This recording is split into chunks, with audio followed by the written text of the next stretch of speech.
You talk in your sleep, but I don't mind it, I feel the heat. Need you wrapped all around me, 'cause I just can't get enough of you.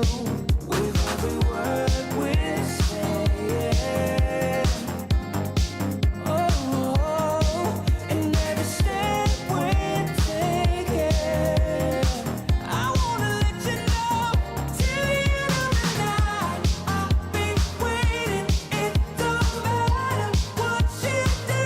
Till the end of the night, we can't run away, 'cause I'll be loving you till the end of the night. We can run till the end of the night, till the end of the night. We can run till the end of the night, till the end of the night.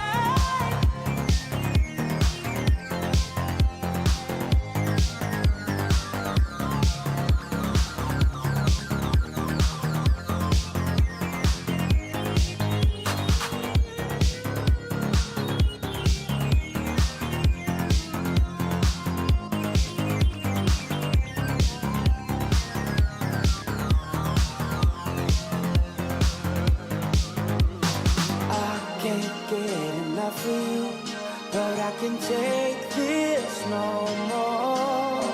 I can't get enough of you, but I can take this no more.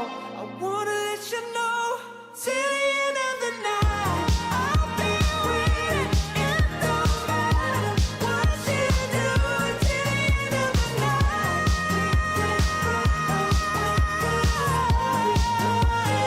'cause till the end of the night, we can run till the end of the night,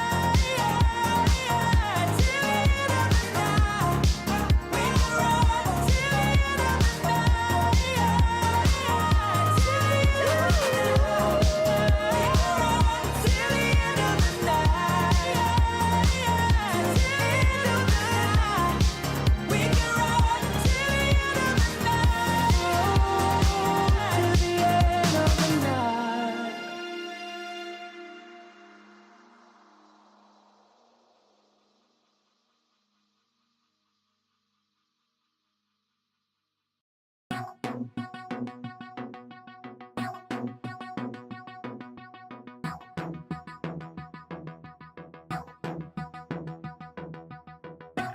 Blood orange morning, we hardly slept.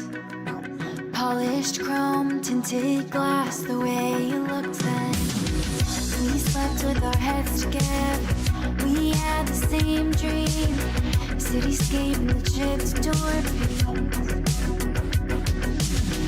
Hit the roof of the car, driving through the yellow light. Golden glow reflecting your smile in the night. I'll let your head shotgun as the sun is fading. Oh, we'll get out of here, baby.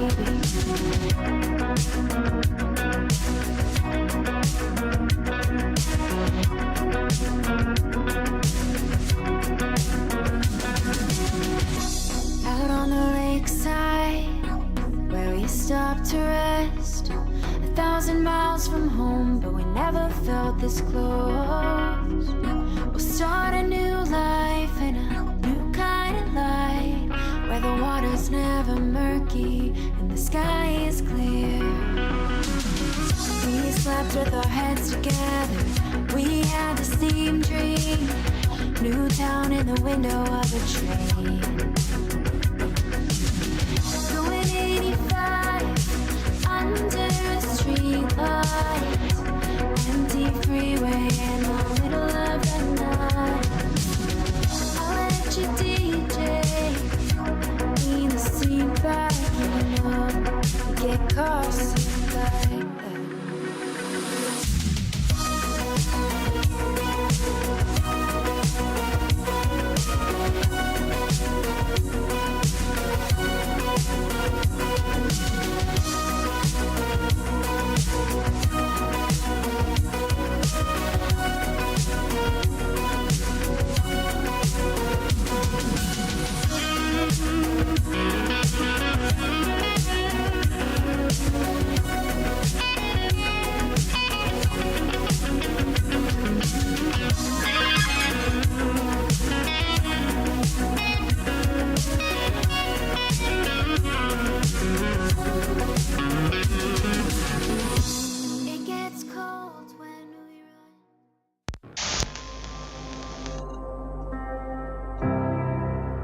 you think you've got what it takes,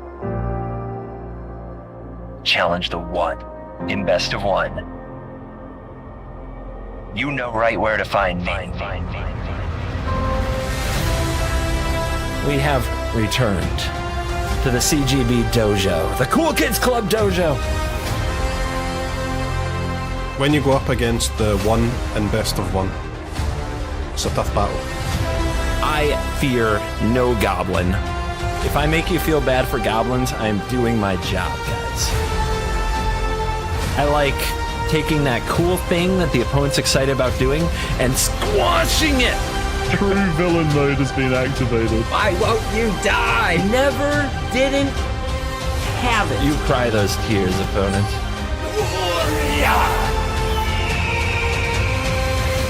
The only one in Best of One. There's only one in Best of One. Oh my god! Let the nonsense begin.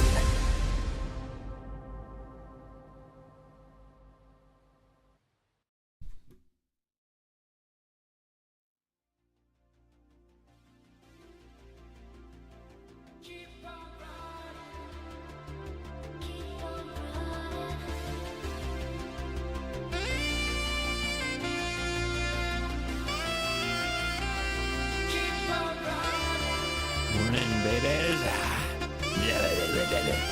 And do my vocal warm up.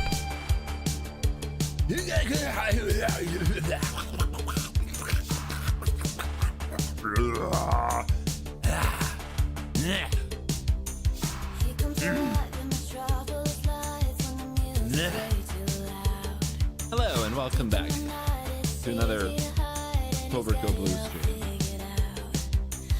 Now that my vocal warm-up is out of the way, I can talk to you like a reasonable streamer might.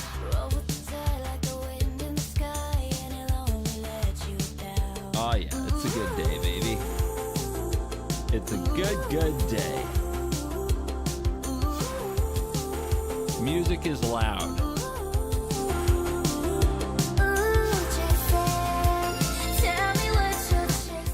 Off to the right, or on the right track. We're on the right track for sure.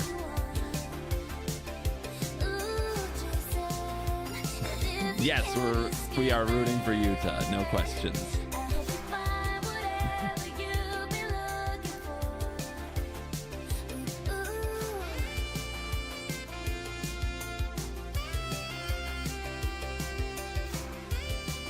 Stay safe in the shitty weather. What's going on?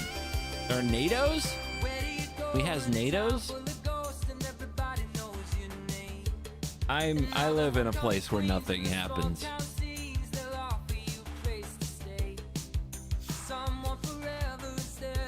So, you know. I don't know what's going on in the world. The South. The South is getting a storm?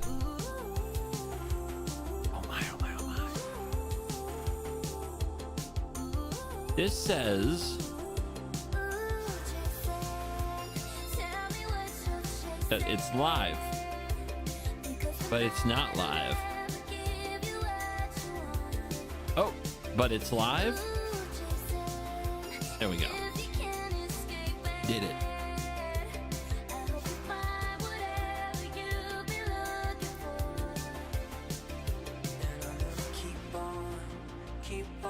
Michigan got some NATOs. I don't call them NATOs. I've never heard anybody call them NATOs. That sounds like people who call like taters potatoes. Tornadoes.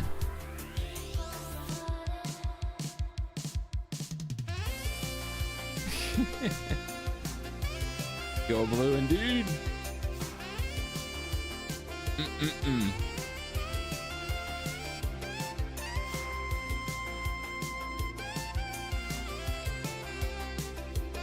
Is this where everyone should say there's problems with the audio again? Self-inflicted wounds. Don't worry about it. It's fine.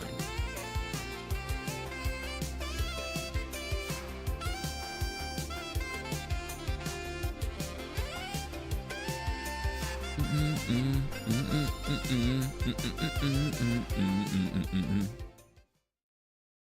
got sound on this. Hello? Sound?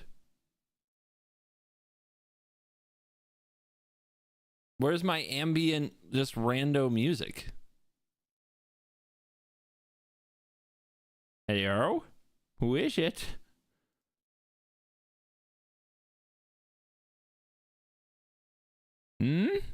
It's supposed to be coming out of here. I guess they just don't got sound. Fine. Fine. I'll DJ.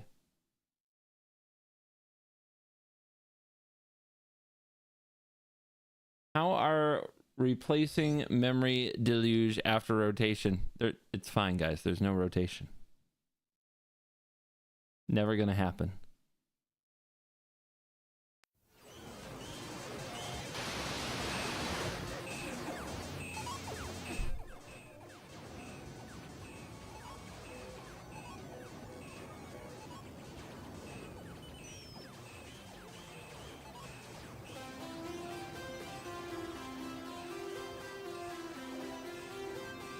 Yeah, no more rotation, guys. It's over.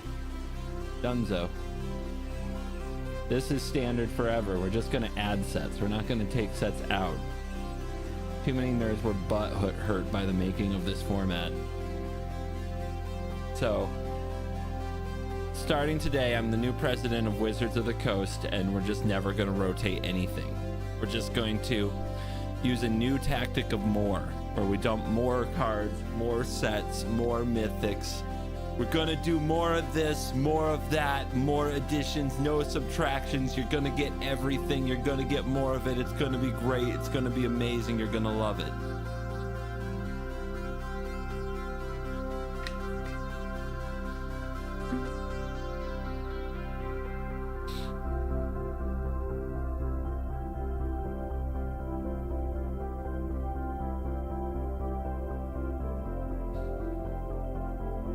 We're gonna get Hasbro to pay for it. Exactly. True electioneer stuff. It'll be the biggest standard ever. Yep. That's how we're gonna do it.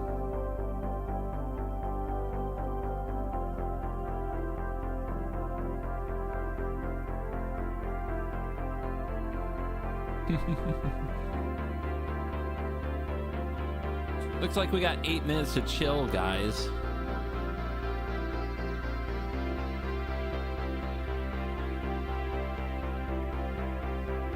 I want to...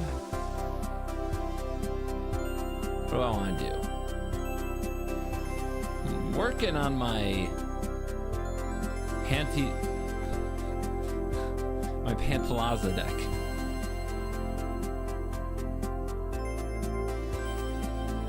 We got my Dino. Good old Dino pile.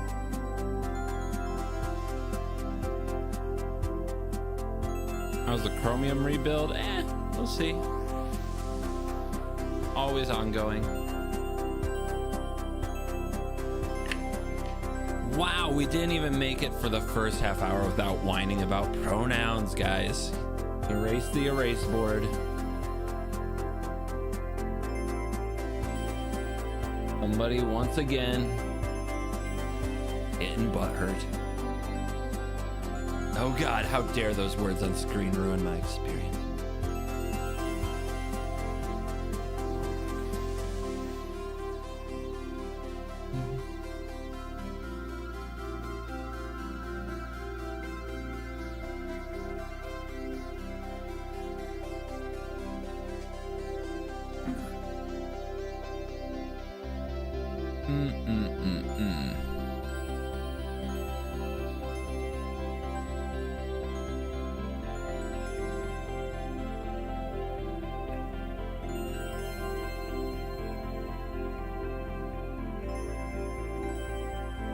It is true. Every second, someone somewhere in the world is getting butthurt. This is a fact. We cannot defeat this fact. Hmm.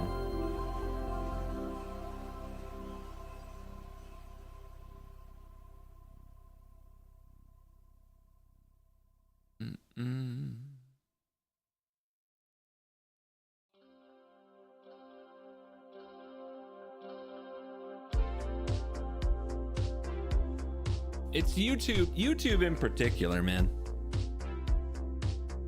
YouTube in particular.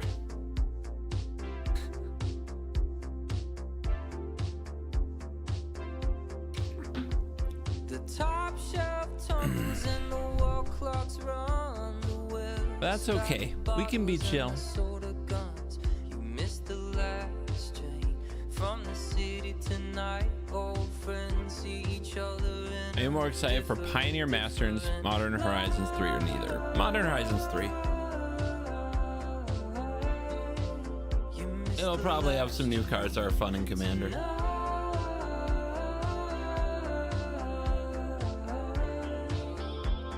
Are there any dinos in Thunder Junction? There's a Vaultborn Tyrant. Card's kind of sick.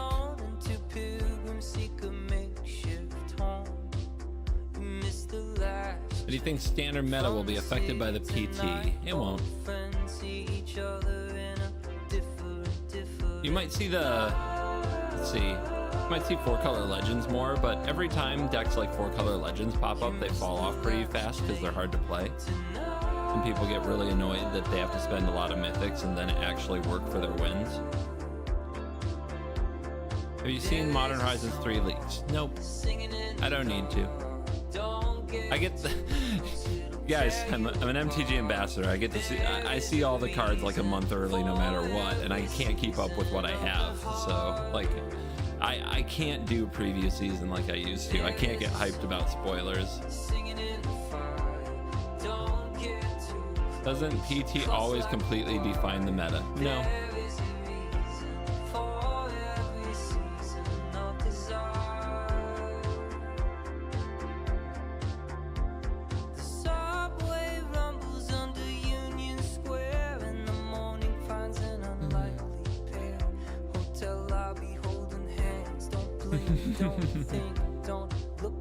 Is it worth getting a Modern Horizon 3 booster box if you're a big Commander player?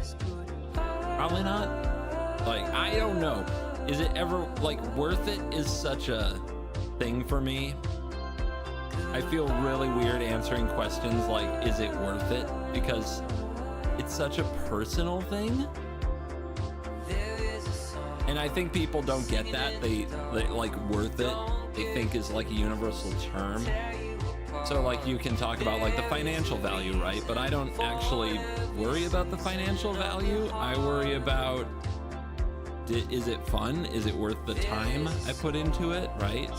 And since I look at things that way, I can't just say, well, you'll make an average value of $97.62 per booster box, and if you just bought the singles, you would only spend $22.48. Therefore, you should buy singles. It's really not a question.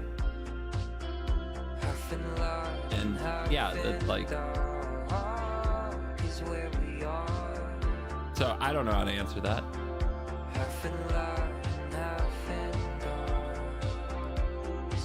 The last PT was huge for Pioneer. Yeah, because they had a new deck, right?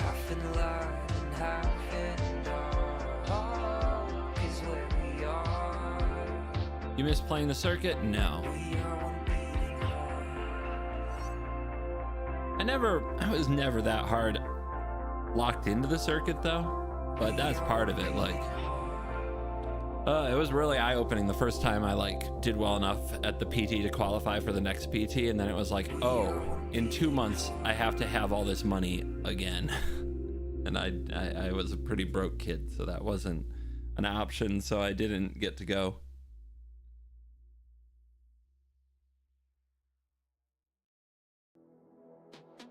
Sub where you guys want to sub, guys. I don't care. I appreciate you no matter where. I think the best, like, if I were subbing to me, which I would never do. This guy's so cringe. If I were subbing to me, I would sub on YouTube. I would be a YouTube member because I'd want the option to watch the videos early. That's the thing that I would sub to if I were me.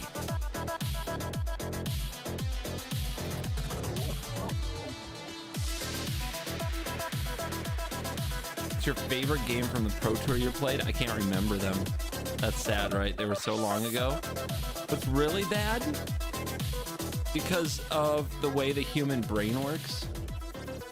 I remember the bad experiences way more than the good. That's what's really sad about it. Like, you asked me what my favorite game was. I can't remember a good one. I only remember the bad ones.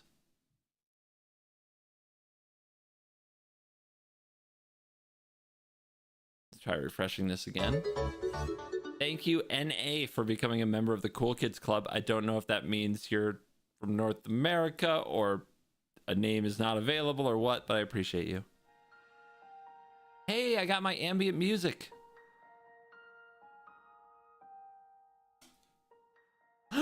Falcon down.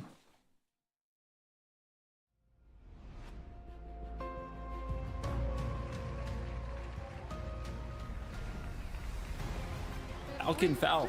The Falcon took a nosedive. It's okay, guys. It's fine. It's back in position. It's okay. Ralph, welcome to the Cool Kids Club. Appreciate you. Is your Pro Tour the Lord of the Rings champion? A land off the top's not going to be good enough. Sean Emmanuel Duprat is your world champion. It is Seth Manfield, a Pro Tour champion 2 times over.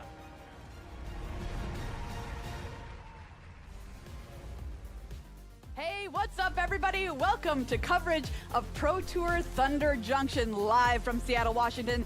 It is Top 8 Sunday. We started the tournament with 207 players down to just 8. And by the time we're done today, somebody will be hoisting that trophy you see there because, of course, there can be only one champion. $50,000 on the line for the winner of the tournament here playing some standard. Hey, everybody. Welcome to the news desk for Pro Tour Sunday. Marie Bertholdi, Corey Baumeister, and Ailey Loney here with you today. It's an amazing top 8. I cannot wait to get underway. But Corey, Carter, what are you welcome most to the Cool Kids Club. I am just looking forward to seeing really who got it right. There are 6 different decks in the top 8, and when you play best out of 5 matches, best out of 5 games, excuse me, you really get to see who really nailed it as far as their deck choice and, of course, play skill. Absolutely. What about you, Ailey? What are you looking forward to? I'm looking forward to seeing the players who are in their very first top 8 crush it. I hope that they have the best day and, you know, cherry on top, hoist a trophy at the end. There you go. Absolutely. Exciting top 8 on the way. Let's take a look at our tournament schedule and find out how we got here today through the weekend. What happened on Friday, Corey? Absolutely. So we started with a booster draft right in the morning, 3 rounds of that, followed by rounds 4 through 8, which were standard, and then the cut was 4 and 4 or better. Those players got to come back with 12 match points. What about yesterday, Ailey? Right? Yesterday we had 128 players So the duke end it of out. June, 3 rounds beginning of of July. Outlaws of Thunder Junction draft to kick things off, and then rounds 12 through 16 we started locking up our top 8 spots. And that brings us to today and our top 8. It is single elimination, so lose and you are out. However, it is best 3 out of 5 games. Sideboarding begins after game number 2. If you missed any of the action from the tournament floor yesterday, there was certainly plenty of it. Ailey's got you covered with some highlights. Morningstar, man, thank you yesterday for was joining an the Cool Kids absolute Club. cracker of a day as we started things off with 3 rounds of Outlaws of Thunder Junction draft. We saw some incredible games on camera, so I do encourage you Will to you go back pause and check in those games out. and explain We stuff? had a couple No. of heartbreaks for Team Handshake and Javier Dominguez, who unfortunately was not able to make it into the top 8, and neither was our friend Simon Nielsen.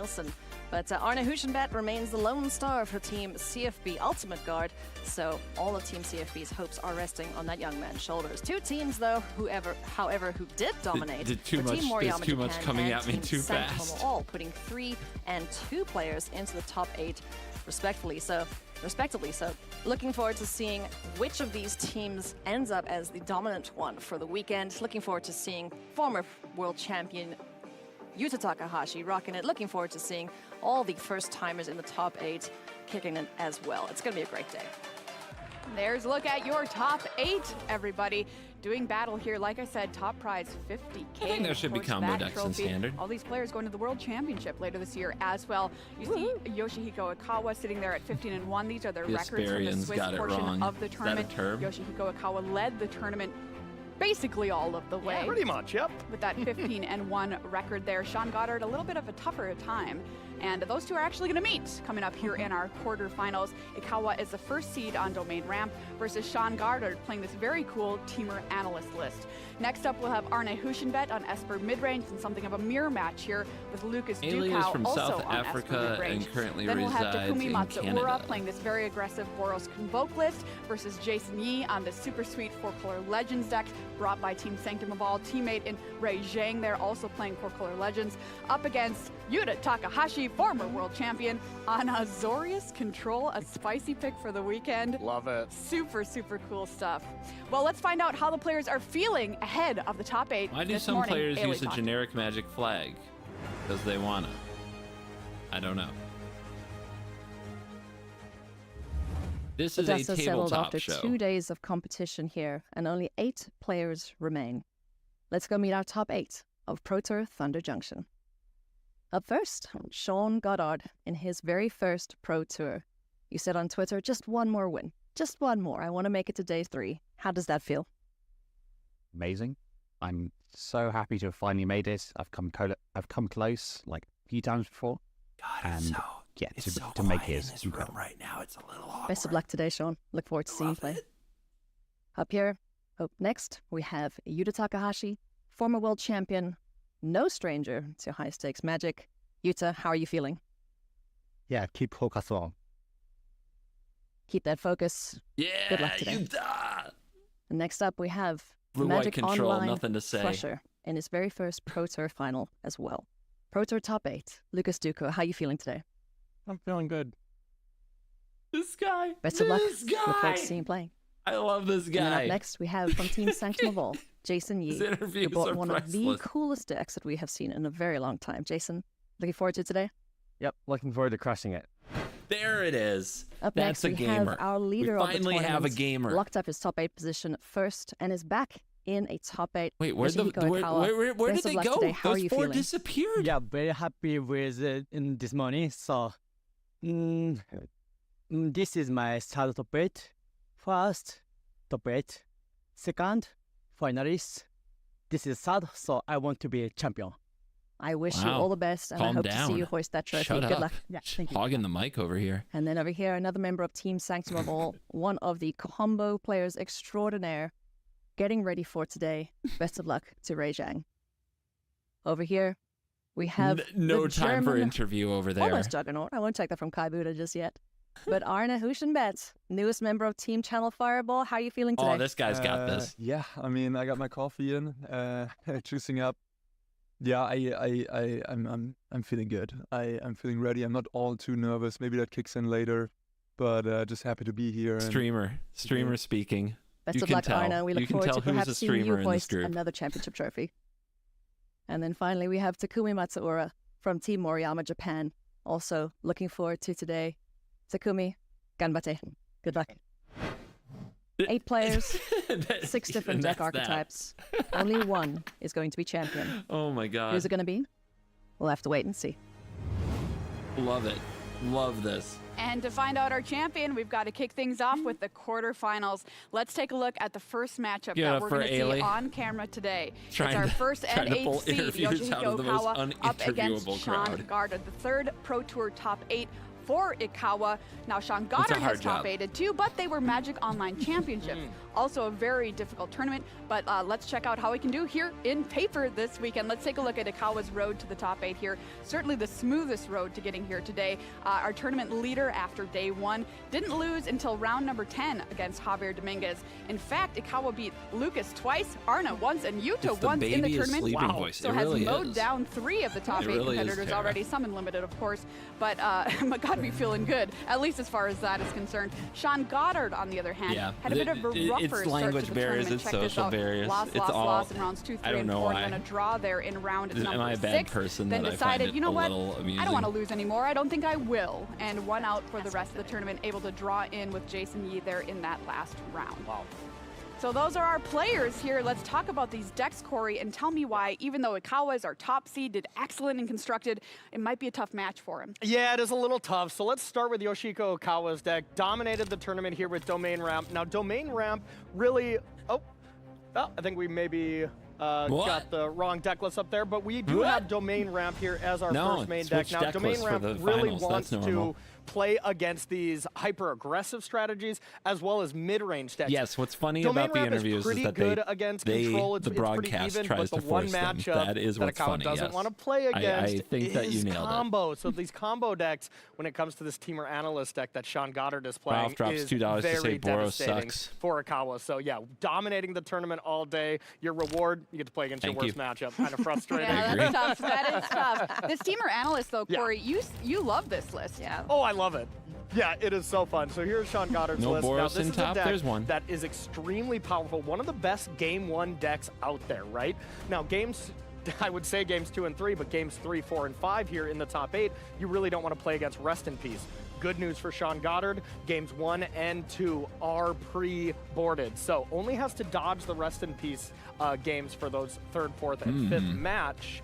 So yeah, big advantage to Sean here.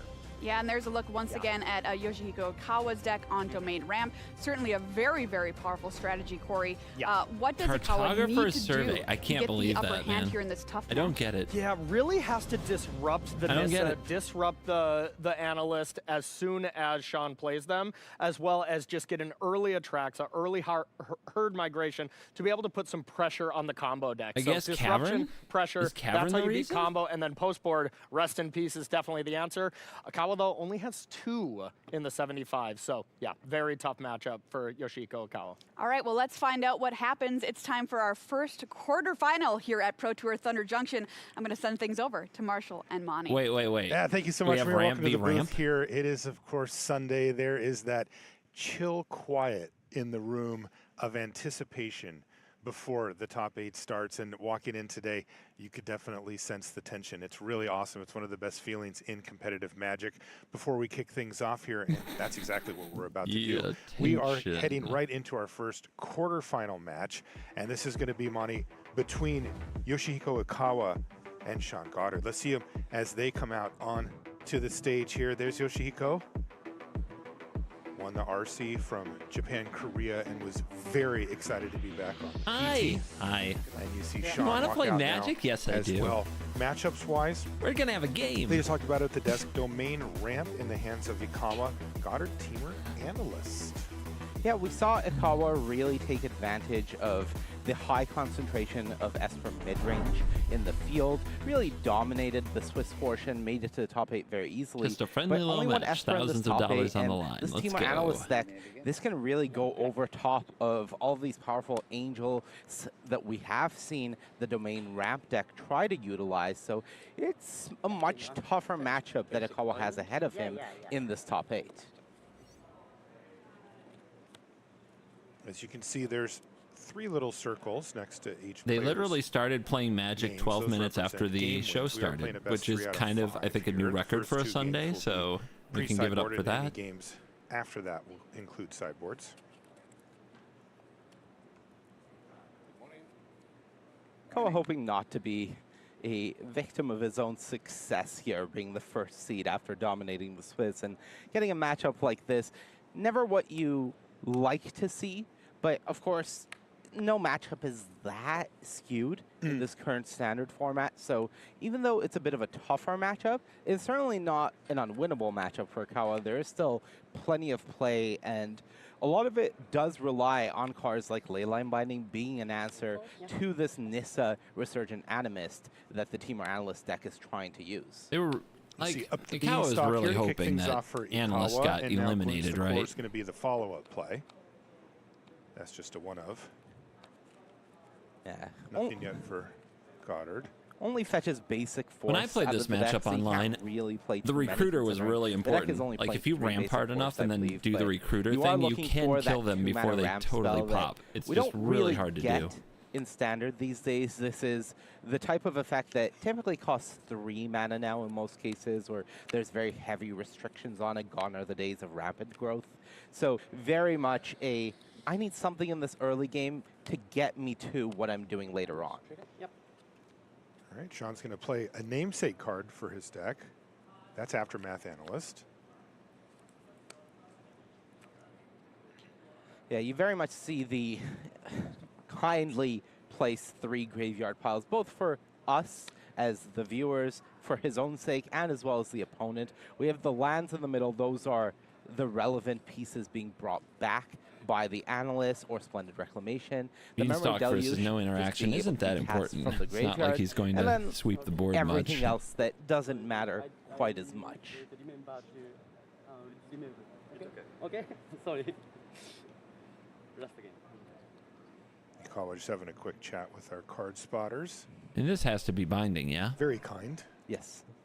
I have done that job before. It is very difficult. Yeah, it is always nice when the players are happy and willing to actively engage and make sure that life is easier for the broadcast and it is making for the best show for the viewers at home. We certainly appreciate it here in the booth as well. Leyline Binding is going to hit the battlefield. That, of course, is going to trigger up the Beanstalk as well as get rid of that Aftermath Analyst. Right into Nissa. Yeah, Leyline Binding already great. Feels a lot better when it draws a card. You see Nissa Resurgent Animist on the battlefield.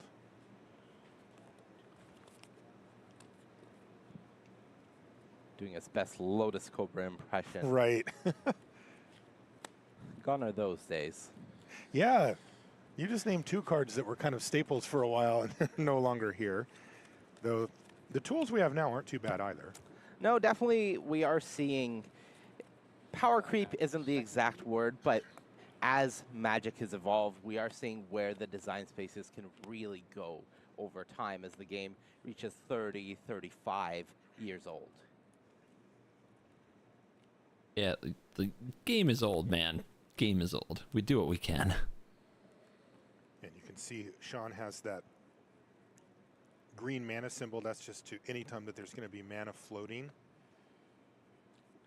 Dissipate. Sometimes it disappears. He cast Dissipate on his mana pool. But when it is relevant, that'll help us track it home as well as Sean and Yoshiko on the battlefield here. This is the first game of the was day. able to go and get an Aftermath Analyst from those 2 triggers, but Sean doesn't really want to expose 2 of his key creatures to a potential board wipe spell. We know this domain ramp deck is double herd migration here. Oh, we sure are. This is end step here. Get you some for Ikawa. land. Sean had Wow. turn back.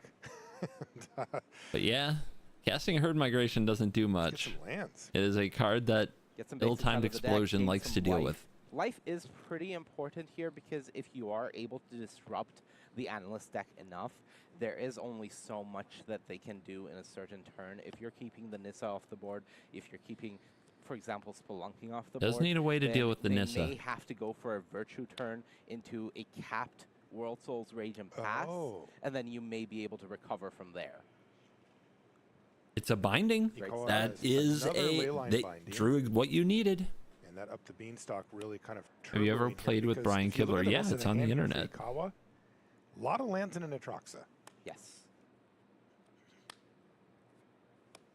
And another land It's on getting picked Elder up Dragon here. Hijinks. Tower at least Pretty early cycles, episode, like their but second or third episode. It That's a is lot of lacking. land. Yeah. It is lacking that sort of effect that Ikawa would really like to be able to do something here leading into that Atraxa turn that is more or less guaranteed next turn. Okay, Rafine's Tower cycle. Was that another Atraxa? I believe that was a second Atraxa getting picked up. Well, next turn should be interesting. Yeah, and Sean is still pretty far away from assembling anything. There is an Analyst in hand, but thanks to Ikawa being able to keep the Nissa off the board, thanks to the fact that there isn't really much happening here, he does ramp, but he is still a little slowed down. This is going to give Atraxa time to do Atraxa things. So shortcutting, 3 fetches that are going to happen here. The 2 lands brought back from the World Souls Rage for 2, and then 1 played from the hand. Yeah. And after set round. Okay. Yes. So 3 rounds. 3 lands coming, says Ikawa. Yeah, and this is Sean just confirming, of course, there is ultimately a restriction on these new Capenna lands on what basics each one can go and get. Right. So while you are shortcutting it, and a lot of the time it is trivial, you do want to make sure that, for example, the Maestro's Theater, you don't have any swamps to get. So you want to make sure, okay, this one is getting the island, and then these two are green, and they can go fetch forest for me.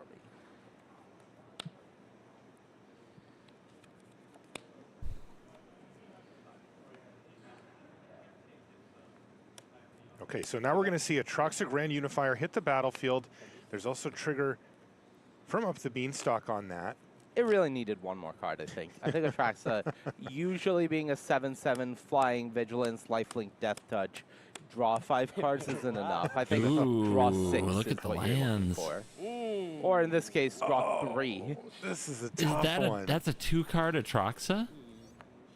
Ikawa already has another Atraxa, so I don't think that is going to be the pickup here. I think it's going to be Archangel plus one of the cycle Triumphs, most likely, given the build-up of Ikawa's hand here. How big of a problem is Atraxa on the battlefield for Sean's deck? It's a decently big problem. It is removable, and most of the time you're hoping to go over top of it. Right now, Sean's hand isn't doing a great job of that, but the deck is capable of it. You can combine something like Fires of Victory plus Ill-Timed Explosion, or just Fires of Victory if you have enough cards in hand to get rid of the Atraxa. But each time that this hits, the amount of damage that you ultimately need to deal as Sean goes up. This deck is capable of generating absurd amounts of mana, but it's not quite infinite. It is just large numbers. So as Ikawa's land count life total goes up and up, the amount of work that Sean needs to do is also increased. And because Ikawa has answers to cards like the Virtue of Strength, sometimes the onus is going to be on Sean to do everything in one turn, and that may be difficult. There's another Aftermath Analyst now for Sean, though it looks like it didn't hit any lands this time. Maestro's Theater is going to hit the bin as well, and up to 26 is Sean now. I currently am the YouTube moderator team, guys, but thanks anyway. And Sean's going to go ahead and activate the Analyst straight away. When these hit the battlefield, they get sacrificed.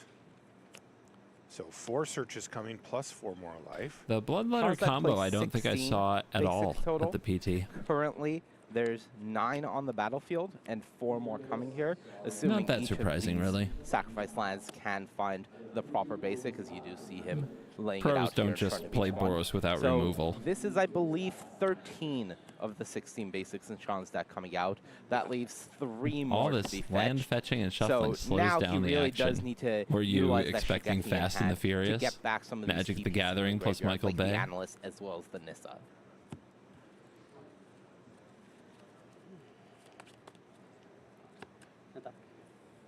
All right, well, Ikawa does get to hit with Atraxa here. I haven't looked at Yuta's deck.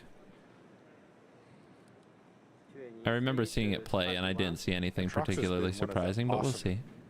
Creatures printed in the last few years. You know, to me, it looked like, oh yeah, okay, some big splashy legend with a bunch of text. I don't know. You know, I'll figure it out later type of card. And then it showed up in Vintage Cube and Standard, and it's like, okay, wait a minute now. This thing actually has a lot of play to it.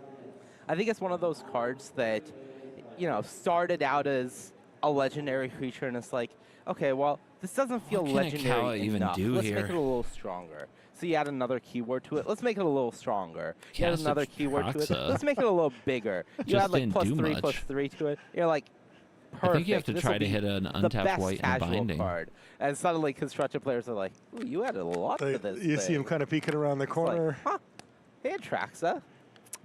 You're looking mighty tempting for my ramp slash reanimator slash cheating creatures into play deck. No kidding. It is interesting because that really, Monkeys? Atraxa really does hit all of those. Like some people play it fair and just want to cast it like we see here, and that works very well. But if you can get it into play early, it pays you back with the life gain a lot of the time. And even if you can only get it into play for half a second, you still get the trigger.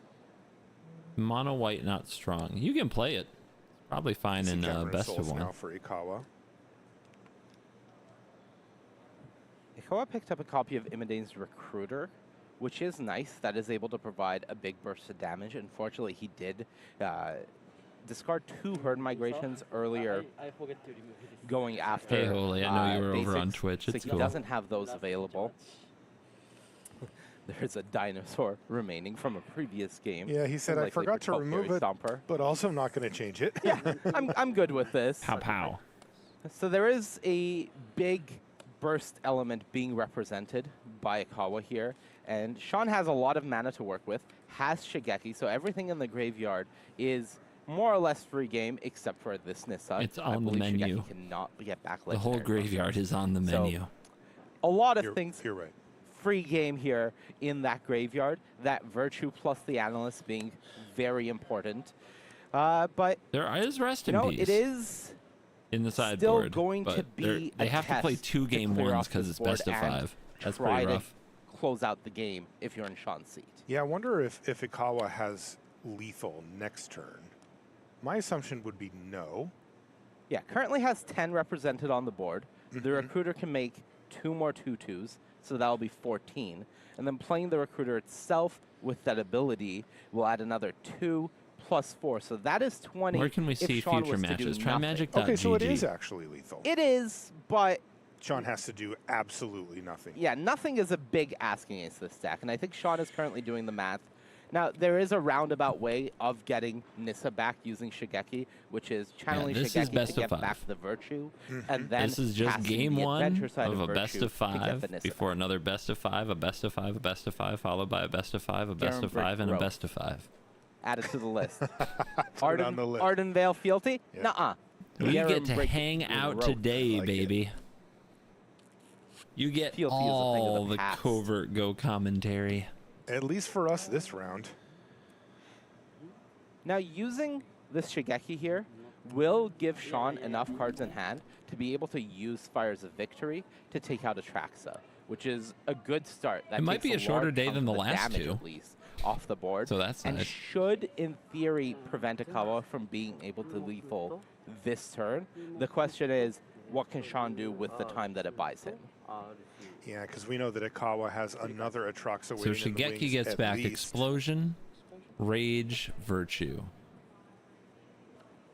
Ill-timed Explosion, discarding a Virtue would also do it here. And getting ready to sweep them up here. It's a Virtue getting discarded. That's 7 damage to all creatures. But discarding that Atraxa exactly what and the happens. Angel are Discarding dead. that Virtue, if it is the only one that Sean had available to him, as our hands get updated here, would mean that he no longer has the ability to buy back that Nissa. So he is left looking for Nice zippy cup. another piece to find that assemble this, because Can't a spill big on my part cards, of this deck guys. is when you get to this many lands, you'd like to either have a Nissa in play, so you're generating mana off of your Analysts and your World Souls Rages, or you'd like to have a Virtue in play, so you are generating absurd amounts of mana with the lands that you do have available to you. Neither of which are tools Sean currently has access to. Good news for Sean is that he's still at 20 and is facing nothing.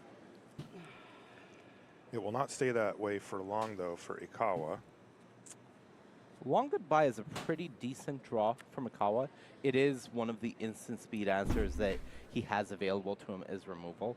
So now he may feel I gotta have some more cards confident to just sort playing while an Atraxa Domain this does its turn, thing, so I don't lose my having mind. the removal spell left up available. What do you to him. guys do I think that while was watching Magic another coverage? copy of Leyline Binding as well. So now I he used has to grind double ladder. removal spell available, one of which Now I gets a hang out with Virtue. you. So I think this is a position where Ikawa should feel decently confident, but definitely still not safe against this team. Sort cards, play arena. Yep.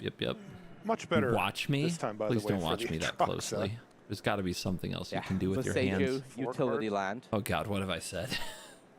Looks like depopulate, spelunking, and then choosing between 2 creatures. He does have 2 lands there, so he does need to choose one of them. As you do see the proving ground being put back. Can't take 2 of those. I would guess Angel is the It's gonna choice, be one of those but days. one thing to consider is with Imidane's Recruiter in hand, you are incentivized to have multiple cheap plays that you can make. So Topiary Stomper, that's 5 damage of haste being represented by the Imidane's Recruiter for only 3 mana versus the Angel's 4 damage for 4 mana. Watching assuming you CGB, don't watching pick it. Magic. So Wow. you can do more by taking the cheaper creature. But on the flip side, you have Reach and the Angel being able to send 4 damage to the face. So this is the option that Ikawa is weighing right now, and probably just doing some math of what the next turn looks for him if he's making a push at trying to lethal Sean in 1 turn. Yeah, looks like he's going to go for the Stomper here.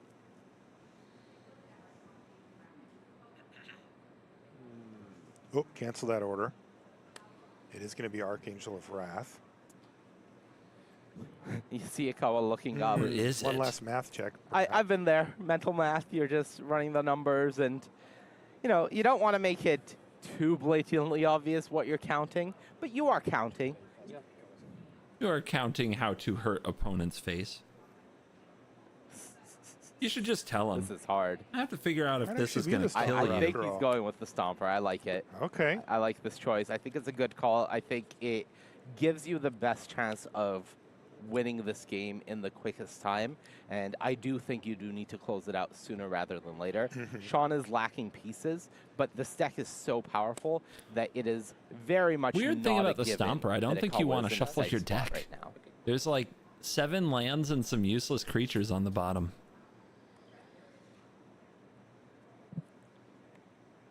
There's Ikawa going to discard, by the way. You want the He's already put Recruiter. the depopulate there. That one. You want to is keep a definitely Troxing going, until you get Recruiter. Deciding between But keeping the second Spelunking that's the versus problem with the not, Stomper, you gotta and shuffle. Ultimately discarding Spar's headquarters. And again, you see that Long Goodbye and Leyline Binding both in hand here for Ikawa. Second L-timed explosion, probably not. Long what Goodbye Sean in the was main looking deck, for in by this the spot. way. That is a lot of Like to hating get on things Rafine. Going with either Anissa or Virtue here. Virtue would be a pretty great draw, just having access to that. What is it called, Marshall? Garen Briggs The deck Growth. doesn't even That's the want to be in one. black All right, that having badly. access to that Garen Briggs growth. You passed the test. That was, Having close. access. That was really close. I'm not going to lie. Yeah, we got into Anyone the else deck find there. draft more Having access to the interesting than Garen Briggs Instructed? growth None. would be Nobody. really powerful here You're- because it you're would strange. also You should lead change your into mind. that Virtue, which One of us. again, Sean with I believe 14 of his basics out right now. If I'm doing That's impressive. my rough math right, and probably getting the last 2 out of that deck as well now with this World Souls Rage, is in a spot where landing a Virtue would immediately allow Sean to tap the remaining 9 So how many for lands you get off 27 that mana. Rage? Now, 27 mana for World Souls Rage is 25, and Yoshiko has padded his life total to the point where 25 is no longer lethal. That is the 1-turn kill that you're really hoping for as the Analyst deck. If You're you've going to been need a Virtue in play. stopped, if you've been interrupted, so you don't. You're not have to gonna miss, get there without and a you aren't Virtue in play. generating absurd loops. When you talk about World Souls raging out the Well, he's going to Atraxa have to deck, settle it's for gained just too much getting life. rid of Atraxa this time for passing the turn back. On end step, Ikawa is going to cycle a Jetmir's Garden and once again look to rebuild. You see Topiary Stomper and the Imidane's Recruiter. Ooh, and an Archangel of Wrath. Is this going to be a big attack turn now for Ikawa?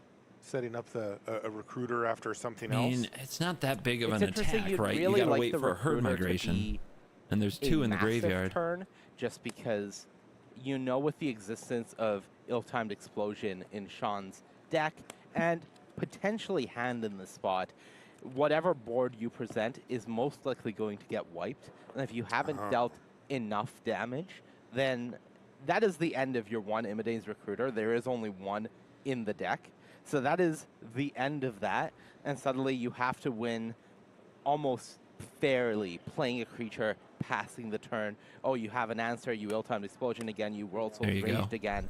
All right, Yeah, it it's going to got be wiped. difficult. So I don't know if Ikawa goes for the Recruiter here or just leaves Nope, up you double don't. removal again and You've presents gotta 2 more get- threats and says, all right, And it's wipe going to be this one. hard. You've got to I'll get Teamer rebuild, Analyst down to a rinse, life repeat. total where the herd But migration plus the again, I Recruiter think plus Ikawa, maybe while padded, a does Stomper feel the ends pressure the of how many game. resources Sean has Because access to. anything you leave on the battlefield gets swept up.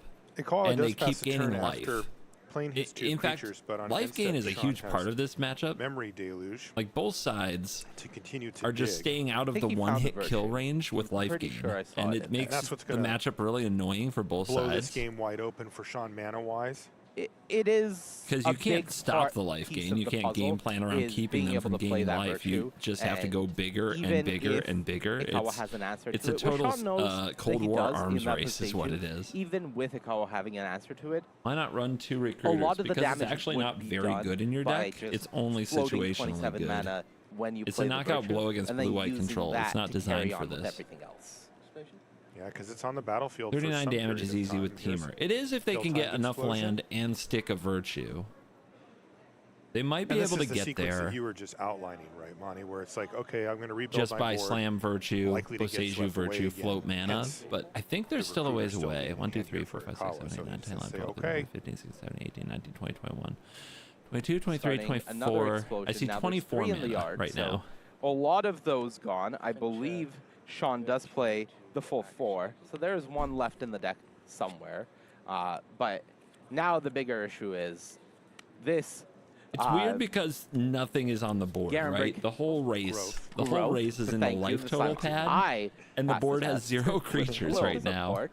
Let's get back Shigeki, and this is the powerful loop, right? Because now the Shigeki can get back the other virtue in the graveyard, which is the Garen McGrowth that can get back the Shigeki. So Sean has infinite resources available to him now, but not infinite mana yet. Ah, Shigeki. Or, you know, Why? never really You're such a infinite cool mana, card. but Why did you gets have to pretty do darn this? Close with Why did you enough do this, loops Shigeki? and things on the board.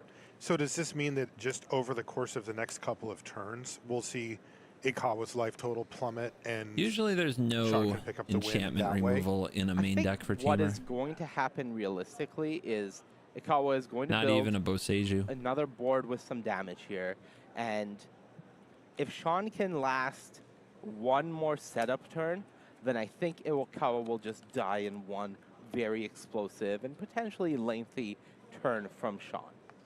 Okay. It's going to be a Topiary Stomper to start the rebuild once again for Ikawa. You may not notice it based on the life totals, but Ikawa has actually done significant damage to Sean in this game. But Sure Sean he has has. gained a ton of Sure life he and is has. still at a very healthy 24. Ikawa just drew a big piece. What did he hit? He hit him Herd Migration. Oh. Okay. Herd Migration has You have 15 enough power mana. to the board, which with a Recruiter is 20 in and of itself. So we are at the point where Ikawa could win the game next turn if Sean gives him a next turn. The question is, will Sean do that, or can Sean finish this? And notably, Sean is a veteran Lotus Field combo player. Oh. He played that to great Ooh. success at the A previous new Pro level Tour of Pioneer. reverence has entered So the chat. These long, convoluted combo turns where you have a lot of A Lotus decisions, Field but player. by I didn't navigating know we it had right, those you in can ultimately Standard. win in Oh. dire straits. This is something that Sean is used to. This is something that he can very much navigate correctly and properly. Yeah, I was going to say he looks very comfortable with these. I mean, this is just a lot going on even right now.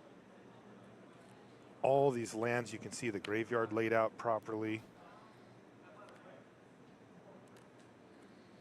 So Ikawa has access to, I believe, Dude, goldfishing Magic players rise up. counting 7, 12, 13 I used to mana. be a goldfish player. So won't be able to I go Herd goldfished Migration many plus days trained away troops at plus Boyne Falls Ivadane's Recruiter Public is School. a little short of that, which means that with Sean at 24, he's a little short of lethal right People now. made fun of me. He'll need something else. Who's like a laughing Topiary now? Stomper off the top would be good enough. And he would have enough mana to do all of those things. He would have enough mana to do Herd Migration into a Stomper, into a Recruiter. And if Sean hasn't gained too much life here by going, for example, the Analyst and getting back all of these new Capenna lands to gain, what is that, 8 more life here? Yeah. Then he would have enough. But one Analyst loop here would probably do a ton of work. And you gain the life either way on the land. You gain the life either way, even if you don't fetch something. Fail to find the land. Yeah, exactly. Succeed in finding the life, huh? Whoa, Here's the guys, Virtue pause the coming Pro down. Tour. We've got an And update this is Sean from having Big access to. Angry So this Hobo. triples My girlfriend asked line- if I Everyone wanted a taps for turkey triple. sandwich, So that's 15. and then just went to Arby's 18. and got a turkey bacon club instead. Wow. I feel betrayed. 21. Now that we have this update, we can go back to our regularly scheduled program. Undo. Now, Sean definitely thinking about Imidane's recruiter on the other side here, right? Just Honestly, Sean has to be considering the existence of that one Honestly, copy of Imidane's recruiter. that's a game loss. because everything else, I don't think Sean cares about. No. Right? There's nothing that can beat Sean's value loop now of being able to go Shigeki, get back, a growth plus an ill-timed explosion, wipe your board, do it all again. There's nothing that beats that loop in Ikawa's deck at sorcery speed. He needs to have one turn burst. Kawa's tried. He's built up a board every single turn for the past 4 or 5 turns, but Sean has quite easily dispatched of any threats on the other side. All right, 18. Okay, I will raid you for a total of 18 mana. So 16. Raid you for X is 16. And this Not is that much. It's not that much, but it is 8 lands coming back, and that is 8 life being gained. And I think that puts Sean at a point where Ikawa cannot do anything to kill him next turn. Even with a fortunate top deck of another threat. Even with, let's say, top decking the most mana efficient threat, which is, I believe, a Topiary Stomper, I don't think Ikawa can do 32 to Sean. 23 is what Ikawa has in hand with the mana available to him right now. Play Nissa. Play Nissa. Sure. That's And that's going to be it for this turn for Sean. But it looks like This is at cardboard left. 32 life. Should only work over Ikawa on gets the a main card Twitch here channel off the though. Leyline Binding. I can Plus a check draw decks and first. stuff if you guys need me to. Long Goodbye could go after Nissa. I can't Might port it be to thinking YouTube. I'm that sorry. you want to Leyline Binding the Nissa instead, just to get rid of it permanently, because you can't regrow that. There This is the game is Topiary still not Stomper. over. Oh, even hit it. All right. Exile Virtue. That's one way to keep It's gotta be Shigeki loops frustrating from for happening. Ikawa. So one thing Ikawa is considering here is, as presented right now, there isn't another Virtue of Strength in the graveyard, from what I can tell. And there isn't one in hand, from what Ikawa knows. So it's just Shigeki, which can't get back Nissa. Where can I see Shigeki the is normally trying to get back a Virtue, which gets back Shigeki, etc., etc. But right now, the infinite value loop is halted. I can't from say Ikawa. anything about cards that aren't publicly released that's really because interesting. NDA. But again, I see the cards Ikawa's early damage anyway. is capped. Sean's life is higher than that damage, and whatever Ikawa presents will get wiped again. And there's the Topiary Stomper. So Stomper pushes the math from 23 to 28. It's which not is enough damage. 4 less. There needs to be more. Tantalizingly It's too much than life Sean. gain. That's And there's basically no point in doing it unless it's getting him to 0. I mean, he might feel like he has to do it. Goes into shark but- That's tempo. desperation. Yes.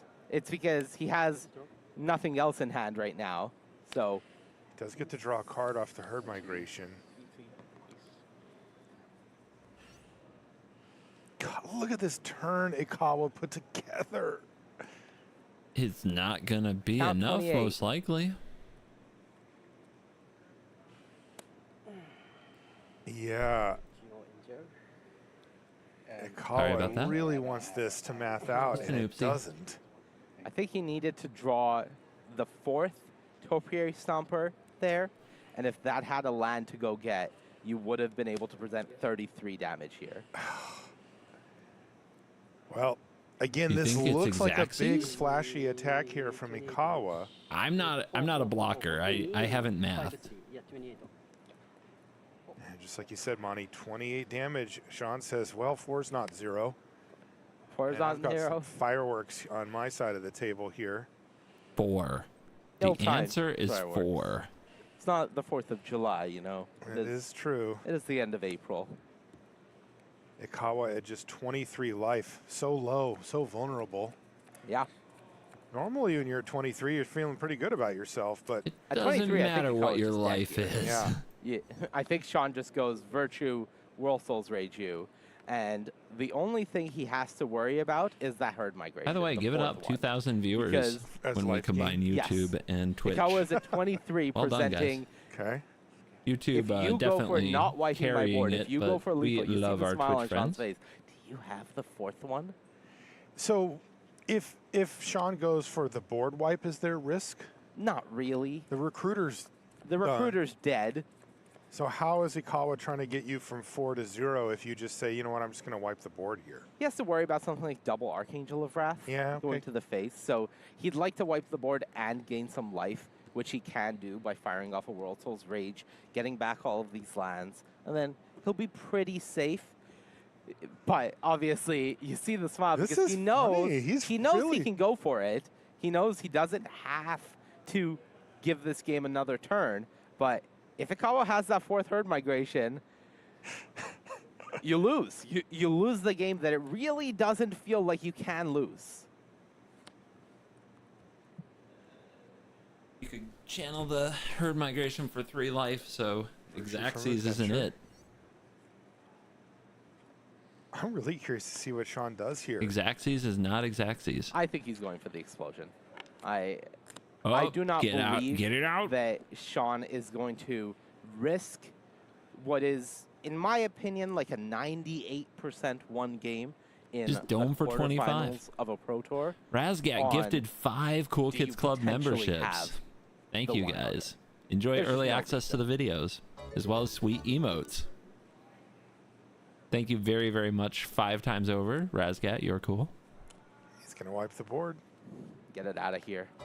Roll Souls Rage for your remaining mana to the dome. Get back all of these lands. Looking gain at the life, sideboard, say, I don't would think you play know me. Shark Tempo. I've seen your deck list. Seed, Shark, Not only have Tempo. I seen your deck list, realistically, Sean and probably some teammates spent multiple hours practicing this matchup Yeah. last night, as many players in the top 8, when they Play your know Chrome their Host Seed matchup in Shark. the morning, usually do. Their teammates You back it up helping with a them. negator, Sometimes too. you have multiple tables all You use playing long goodbye the on their same critters. matchup.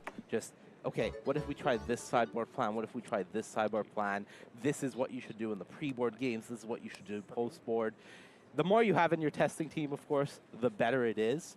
But the Worldly Council testing house last night very much could have been a team or analyst against Domain Ramp, just full think tank. Ikawa says concede. And He that did is his best. That is him a up. very long I mean, that was game just, number 1 going You can't to try much Sean harder. Like, what else are you going to do? That's why this Well-earned matchup is victory so bad there for as Domain both Ramp. players postured. You really got to see what each deck could do. I mean, we saw multiple Atroxes. Like, let's not forget, this was Haymaker City for both players. But ultimately, Sean packs a bigger punch when the game goes that long. Yeah, I think 'Cause that you is keep doing it again and again. exactly. That is the big issue that highlights why the matchup is considered so tough for Ikawa.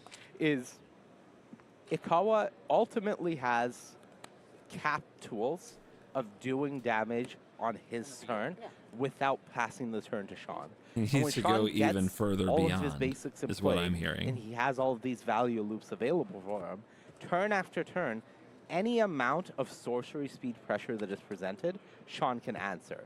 So Ikawa gets that one burst turn while Sean's life total is being padded and padded to make sure he doesn't die to that.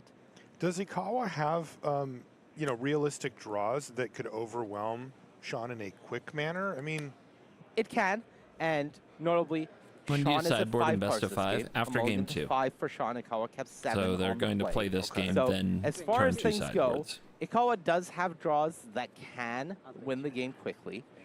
Part of those draws typically involve Topiary Stomper, just because it does give you both that ramp and that large-ish body to present pressure. But the hand that Ikawa has right now, despite Sean's mulling into 5, isn't presenting that much pressure. You have a card like Sunfall, which is pretty dead in the matchup. It's a little cute because you could use Sunfall in one of those turns later on in the game that I was talking about to wipe your own board, but have a Phyrexian Incubator token that Sean can't wipe on his turn, and then you can transform it into a creature on your turn and try to kill that way. That is one cute option that Ikawa has available to him that Moriyama Japan, they probably figured out, hey, this is, you know, when we're desperate, this is a line we have available to us. That's interesting. But, you know, that's pretty further down the line in the game. You see the Aftermath There's analyst no now for Jaces in this Sean. match, I don't believe. For Ikawa, it was tap land, up the beanstalk, tap land. Marshall, this is the As holding is your breath part of the game. Yeah. Are we in that stage already? This is what Domain Ramp does. Turns 2 through 5, you're holding your breath. It's like, all right, well, I'm just going to do my thing. I'm going to develop a bit. Don't do anything, please. Please don't have hurt anything me. broken. Herd migration for Ikawa. This is what the deck does. This is a See, slow I'm not the march only one who forward does a here nerd so voice far. on camera. The migration's going to bump Mocking Ikawa people. up to 23. I'm accurately representing the world I live in. And he's also going to take out the Aftermath analyst and draw a card with Leyline Binding. So that worked nicely. Good production from both players so far. Take 2. World's Rage does Giving so him the much business. for this deck. Just being your win condition, but also your ramp spell, and also your life gain spell, and also your removal spell. It really just does so much work, and it is a key part of why this analyst deck just has the amount of game that it does. So that was 4 mana, do 2, gain 2, ramp 2? That's right. Pretty good. It's really good for 4 mana. Pretty good. And that 2 happened to go to Ikawa because there was no other target, but, you know, in a different matchup, that could have killed a creature. Absolutely. Wow.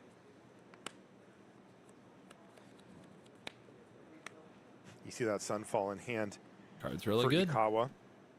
I mentioned it at the beginning, but honestly, that was a little while ago now. We are playing best 3 out of 5 games that will win the match, and that means that this one, being game number 2, is still pre-sideboard. Pre-sideboard means I found a an lot of OG board fling wipes in that my Ikawa box. would like not in there, still in there. Just makes me Post-board, smile. Ikawa gets a lot of tools to work with. 2 of the best ones, 2 copies of Rest in Peace, 3 negates. These are all cards that can stop what is Competitive Magic is currently feeling like slow. the I can't interact with what you're I don't doing think there's element any of the way to matchup get around for that. Ikawa. So Competitive Magic is very hoping slow. to get to the It's for post-sideboard boomers. games with a 1-1, that would be the dream, taking You put on- advantage of this mulligan to 5. I from literally Sean. do watch it when I But go to sleep. ultimately, I you're watch it not to get presenting sleepy that at much night. pressure right I now. watched. You're giving the team I was watching the analyst Players time, Championship. and time is not really something you Brian can afford to Kibler give this versus deck David because we Ochoa, saw the Modern. That's what I was inevitability watching that it last night. presents. In the bathtub, getting ready, Relax, calming down to go to bed. Oh, you see Ikawa laughing. That was the dream scenario for Sean now. Who has the 4 mana available with the Aftermath analyst and just calmly says, your move. Let the beatdowns commence, though. Here comes Archangel of Wrath. Stone Cold mill 3 lands. That's go. That's Oh, when you got it, you got it. Yes, I watched Brian Kibler play Magic in the bathtub last night. That happened. You guys can make Speaking fun of me. lands, it's just land go here for Ikawa. I even admitted Has it a on the Leyline internet. Binding, but 4 gain for Sean, up to 24. The fact that these lands gain 1 life each time, it really does just feel like if you are a slower deck like Ikawa is, you're in a position where you're making no headway on the life total of Sean, and eventually the game will just work itself out to the same position the previous one was in, where you're presenting sorcery speed threats. Right. Sean is just Did like, you all have right, wipe 'em. bubbles? It's Try it again. interesting. Sean's on 5 cards here, but it really does feel like I we're had marching so many towards that bubbles. same outcome at this point. as Ikawa is just unable to make any real headway as far as damage goes in the face of that life gain that you just mentioned, Monty. And then, I mean, look at how many lands Sean has all of a sudden. This is ridiculous. I genuinely believe we are past the point of the game where Sean's mulligan to 5 mattered. Right. If it was going to matter, if it was going to kick in and take effect, it would have happened in the earlier turns of this game. Now that Sean has all these lands in the graveyard, now that Sean has a Spelunking, now that Sean has an Analyst, of course we know Ikawa has the answer to the Spelunking, so that's okay. This game feels Does the like it matchup change is once drastically? again at Well, the there's a point plan. where Ikawa has missed his window. Winning 3 in a row is really hard. And here we go again. Oh, another 3 land hit from the Analyst. Wake up! Wow. Something exciting. Look, Ikawa is a pro. He's been here before. This is his 3rd pro level top 8. Sean's 1st. And sometimes that's just magic, you know? Absolutely. Your opponent's analysts are just blessed. Ikawa said the first top 8, I made top 8. Second top 8, I made the semifinal. This top 8, trophy. At least that was the plan. Sean Goddard has other ideas, Tough though. matchup. Can't And believe Sean this, looks well this sucker poised to go snuck up through 2-0 in the match this and deck. force Ikawa to try to make an unlikely, but possible, especially given sideboard, 3-game comeback. It's not easy, but it's doable. Rest in peace, right? I mean, it's a big part of it. It is a big part, a big key here. 2 copies. but we're not there just yet. 2 copies. Not quite.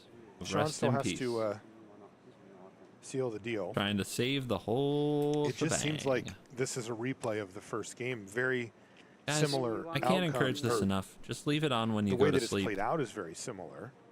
The numbers inflate my ego. we So saw you're what getting happened. extra value, basically, supporting me, making me look cool, and you're sleeping. Dinosaur named with Cavern. That's next level. Must be nice to be Sean and your opponent plays Atrox and you're like, yeah, Yeah, knock yourself out. cool. You've played a land Don't- already. Don't worry Probably killing you on my about turn. me. We'll see. Yeah, because I'm normally, definitely you know, not Atroxa sitting is here in the middle of the night a signifier that the game with has 1,000 viewers effectively going, ended. why is nobody Yeah. talking to me? It is here as well, just not in the way Ikawa would like. Good call, Monty. It's true. Ikawa tapping out Oh, for you Atraxa tapped out? here Okay, we're good. Is likely a signifier that the game has ended. Just, I don't think it is in the way that Ikawa would like the game to end. That was good. You're loving the Uh-oh. teamer Sean's beating. counting. I mean, teamer gamers are That's not what enjoying, you want right? to see if you're Yoshiko Okawa. You hate to see it. Dude, people don't like And this ramp Sean deck. sort of has They everything rage here. off Sean pretty hard when has I play it. The Virtue, has another Garenbrig I don't get it. in hand, It's and not the that Nixa in the good. graveyard with the It's not Analyst that in hard to play. beat. So I think it's just done. It's kind of fun to play. Anytime combo players start counting or aggro players start counting, it's not good Yeah, run. for you. Remember, all these lands fetched here will come into play untapped, so that does mean Sean has the ability to go for this Memory Deluge in hand as well. And How do you not find? I think it's over. Yeah. I'm pretty close to certain that this game is over. And as was sort of predictable the whole time, it is going to be a 2-0 lead for Sean going into the post-board games. Ikawa would have loved to, get away with one. Just take one in the pre-board and make the job easier for himself post-board where he actually gets to play the matchup with proper interaction. But that's not the case here. Ikawa's kind of enjoying the show at this point. He's right alongside us and just saying, you have it all, my friend. He was under no delusion. Oh, yeah. Sean's actually just going to show him I got it all. that he has by it. He the says, way, I'm happy to I go can through it do if you'd this like, thing. but I am going to show you that Just to see maybe 3, 4, 5, 6, 7. now we're counting again. You have two, so maybe I did. Yeah, I know. 5, 6, 7. Like, we could be done. No, Okay, I like math. That's smart. Just double check there for Ikawa, but ultimately that is going to be a quick 2-0 lead from Sean Goddard. So that is right where you want to be. Yeah, and, you know, Ikawa, under no sort of false pretenses here, believing that, look, I just got To the really unlucky and sideboard. lost games that I should have won. He knows this was always going to be an uphill battle. He You do knew not sideboard that this until was game the 3 in a most best likely of outcome the 5. pre-board games. He has the sideboard dun, plan dun, prepared. dun. Now it's just, I have no margin for error. But when you I have do, no wiggle room. Back against the wall. Time to win some, Chrome matches, Host Seed some Shark. games of Magic post-board. That's right, and that's it what does we're going suck to see. that if you have when a we come great back. We're gonna sideboard strategy, take you a probably short have to be break. on the. When we You come do. back, You have to be on the draw 2 games. 3 from our first 'cause quarterfinal. You're going to be on the play once, but you have to win or the match is over. So then the next 2 games you have to win on the draw. So it does favor a really good best of 1 deck. Once you're into top 8, of course, a good best of 1 deck is not favored the rest of the tournament. So getting to top 8 was challenging, right?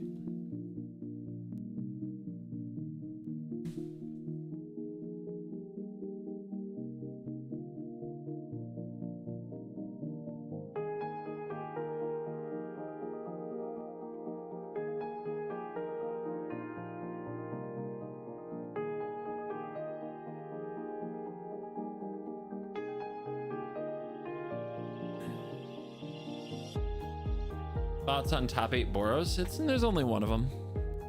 Honestly, we needed that Boros deck to make these domain decks chill.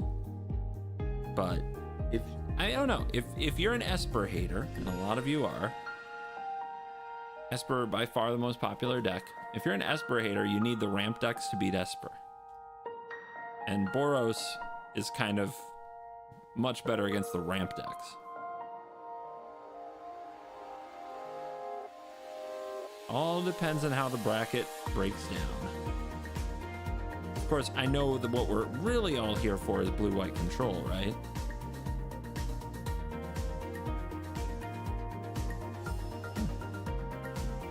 Better be. We're gonna get out the ban hammers.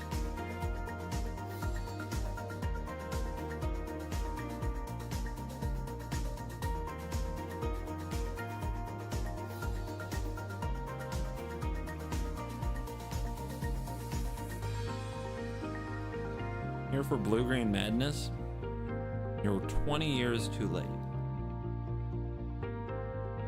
Impressive resilience, though.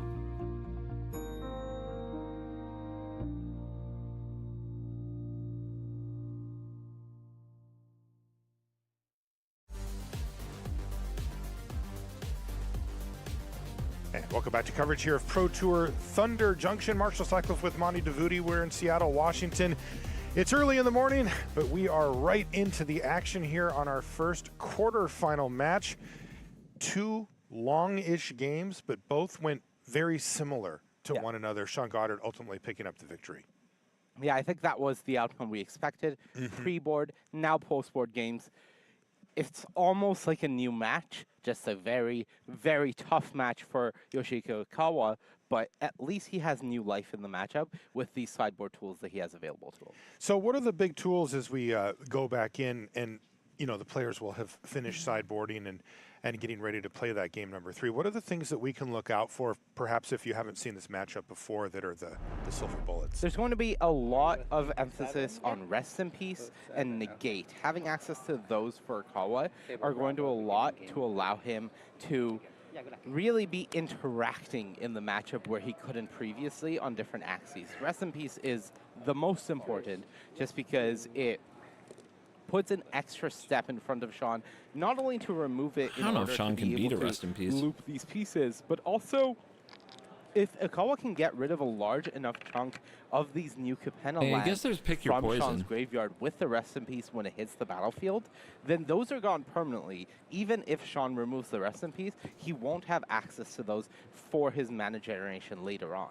So there's kind of a sorcery mode and then a I'm going to stick around mode as well. Exactly.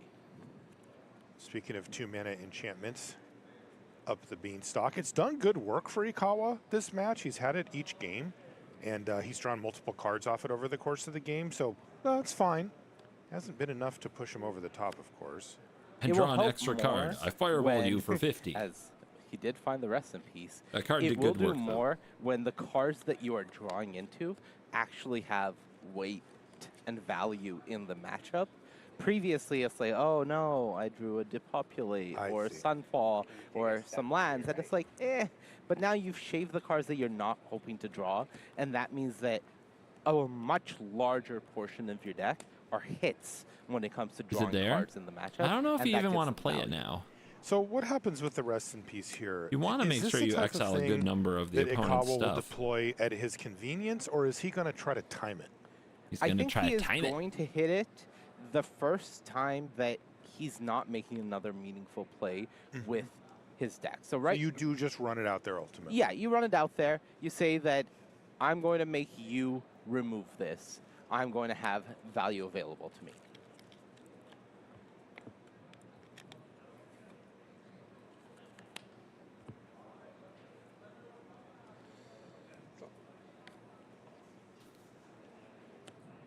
One of the nice things about having access to this Up the Beanstalk for Ikawa is a lot of the answers that Sean has available in his sideboard to enchantment specifically are copies of Pick Your Poison. Shout out Each to opponent everybody who predicted a sacrifices Splunking an Mirror Man. enchantment. Well, you know what? I like my Rest in Peace. I'm going to bin this Up the Beanstalk and say, I'm going to keep this one in play. So really nice. that is something that Sean will have to fight through. Is this Up the Beanstalk is essentially a shield counter for the Rest in Peace. Yeah, and it's a relevant one too. True. And by the Pick way, your there's Rest poison. in Peace straight away. Oof. That's going to nab 2 of those lands. All right, we have a Those game. are not coming back. Game on. Game on. Spelunking on the side there. Oh, classic for Magic Sean the Goddard, Gathering and you here. see the Topiary Stomper for Ikawa. No damage just yet coming across from Ikawa. He's got a little bit more to go. But ultimately, it's more about stopping look what I Sean than found. it is about trying to kill him in some super quick fashion. Right. And he's doing that. He's got the Rest in Peace. There's another land that's not coming back. Yeah, Sean has. Looks like that was the Sean only might land be he had. toast. Sean probably sideboard means brought we in see the that Titan of bill, Industry right? in hand. Yeah. Not Boney, only is it a great way the to Ox, remove the- a Rest I'll- in Peace, I because totally know of what the card is. the naturalized mode that is on it, but it is also a large threat that doesn't care about the graveyard being gone. So those do exist. The thing Titan of is, Industry, I think, is another Sean is slowed sideboard down. piece that's right now, become we popular. see normally Sean would love to fire off a World Soul's Rage for 3 here, get back 3 lands, ramp 3 more times. That's no longer an option available to him. Looks like Sean has a bent sleeve and is looking to replace it. Let's just get that fixed. It doesn't Titan lose him the Industry seems game? really well positioned here. Can't But on be Arena, negated. when I play Rest in Is a Peace, big my threat. opponent scoops. Blows up Rest in Peace specifically. Yeah, no counter spells in Ikawa's deck for the Titan. He's not answering that in any meaningful way until after it's entered the battlefield, and by that point, it is too late. Ikawa isn't even packing cards like Tishana's Tidebinder, for example, trying to counter that trigger. This card is almost certainly hitting the battlefield and doing the damage that it does with that trigger. But that's a ways away. Still needs 2 more lands. Needs a green land specifically. Does have some draw spells available to him, but it's not free. Marshall it does is a feel a lot commentator of the for time Magic. like this Teamer Analyst deck is marching towards inevitability. He does have a and wristwatch all of its plays revival YouTube come channel. That is freely. correct. But once Rest in Peace is in play, there is a hurdle added. So things become a little more difficult for Sean. Do you think that Sean has any ability to swerve around a Rest in Peace? Can he take a different tack with the deck overall, or is it too committed to graveyard stuff? The deck can win while Rest in Peace is on the battlefield. It's just slower. The big benefit and the reason the matchup is still good for you is Ikawa doesn't present a particularly fast clock. Right. We're on turn 5 now with the ramp Sean is, from the Topiary he's- Stomper. Sean is board. setting up for a Ikawa has made 0 slugfest. attacks, has dealt 0 damage to Sean. Sean is still at 24. Yes, he doesn't have his graveyard. Yes, he doesn't have the ability to ramp as much. His This is analysts gonna are be some worse. Timmy His magic. World Soul Rages are worse, but he has all of his life total. He's resolving a memory deluge right now. That's 2 more cards added. Ultimately, all it takes is 2 more land drops, and Sean has the Titan of Industry in play. Yeah. Rest in Peace is gone, A 7-7 needs to get answered. Probably making a 4-4 as well. This is not an easy thing for Ikawa to answer. Seems like a very difficult matchup for Ikawa. I'm just sorting some magic cards. Ooh, doppelgang into hand there for Sean. A very sweet one of typically that's in nice. these decks. Okay, here's Pick Your Poison now from Goddard, so that will take away. Good There by it Beanstalk. goes. The Beanstalk as you described earlier, Money. I think Ikawa may have been considering playing this copy Pick your of Leyline poison? Binding I in pick hand Rest in Peace as your response to trying poison. to take out the spelunking and drawing a card off of it, but ultimately deciding I think this is more important to keep here.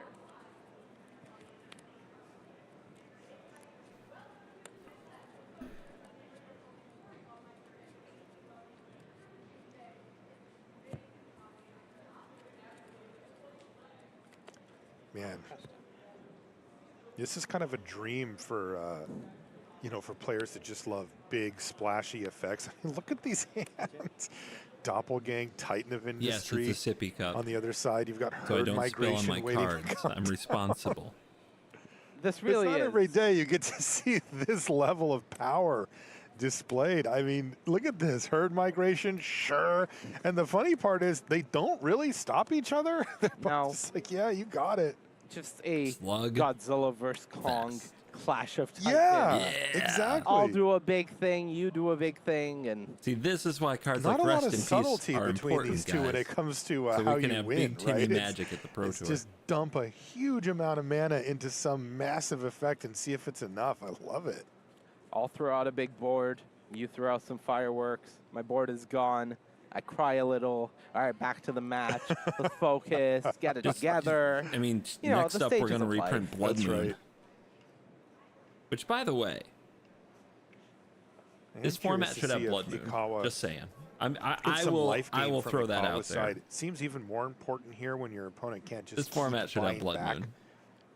these cards to do damage to you, World Soul's Rage and such. Is this ill-timed explosion? It is. Ooh, there's another Pick Your Poison. Yep, and Ikawa is tapped out, so can't even go Leyline Binding in response to protect this Rest in Peace. So this could be Sean getting rid of the first Rest in Peace. Ikawa Yeah, does play two, print Magus of the but Moon if only you one got drawn it, but so far. give us a Blood Moon. I want to be able to craft one card on Arena that makes my opponent's 500 rare and mythic There deck it is. useless. Do you feel like the Rest in Peace has done its job? Kind of, not fully, but it has certainly done a very good job of making it so I believe 5, maybe 6 of the new Capenna lands are gone now. Spelunking here for Ikawa. Of the 13 that the deck Yeah. plays, by the way. Okay. Looks like it's going to be Stomper next. Blood Moon would stop the sack Spelunking into lands, yes. Stomper, leave up Leyline Binding. They'd just be mountains.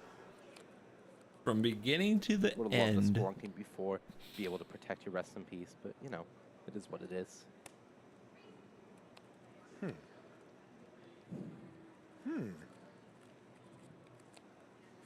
My eyes to see there is no New white Capenna mana was a available, mistake? right? Isn't that a proving ground? Magic was a mistake. That is a proving A ground. mistake we must So, live with. I guess binding not a priority at this point. Not right now. Long goodbyes available. And We can't put that representing genie a back in the negate, bottle. Definitely. that is something Sean has to be aware of.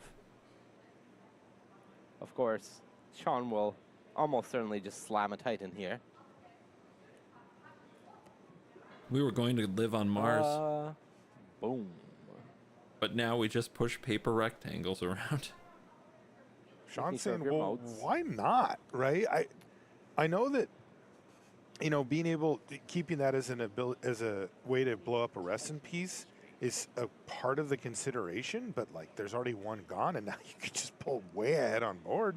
After all, why shouldn't I? Why shouldn't I? Yeah. 4-4 and probably. So the 4/4, and then do you blow up Spelunking or do a shield or game life? I think it's life. Shield more doesn't New Capenna really mistakes. do anything in this matchup. Right. Ikawa's way of getting rid of the Titan would most likely be Sunfall. Or, and the or binding. Yeah, And the just shield do counter's it not against doing either. anything there. The Spelunking, the only reason to get rid of it here is it is protection against your third pick your poison, but otherwise it's really not accomplishing much at this point in the game. So I like gaining the life. We've seen how this matchup can devolve into a I need to deal this much damage in one I'd get rid turn of the sort of battle, Right. and you want to make sure to prevent that. Okay, we're going I to see think that that's worth more Sunfall than now life. for Ikawa. That is a good answer. Or life It's an specifically. exile effect, which is big, because ultimately it does get rid of the Titan for good. You don't have to worry about any sort of Garenbrig growth or Shigeki shenanigans to continue ramming this Titan against you. And that's the only Titan, right? That Who is the does this only Titan. favor? Okay. 75. It's gone. This is such a weird game. The There are 2 doppelgang copies has to of be Bonnie Hall amazing, but in what the do you sideboard target? as well, but that is one that is not brought in this matchup. I see. And it's only a matter of time until there's a negate in hand, so when do you fire off doppelgang? Go from Sean. And it What? looks like Ikawa wants to start beating down Right. once again. A clock! Memory deluge. It is a 3-3. A 9-turn clock! Woohoo! 8 turns left in the game. Looks like a Chrome Host Seed Shark off the top there for Doppelgang Ikawa. targets lands, but does it fix Hey, anything? that That's the type of card that could get something moving. It gets around the negate. that Hey, Sean has Shark. available to him. And Leyline Binding in hand. Yeah, That's a 6-6. that's a 6-6. Oh, here's another Memory Deluge, though, for Sean. Shark tempo. Let's go. This one will be going to the graveyard, so Sean can flash this one back. Yeah, rest in peace down. Ikawa does have Tranquil Throwback in hand, so can use that to exile Sean's graveyard next turn. But, of course, if Sean has 7 open mana, then we just see the Memory Deluge get cast in response.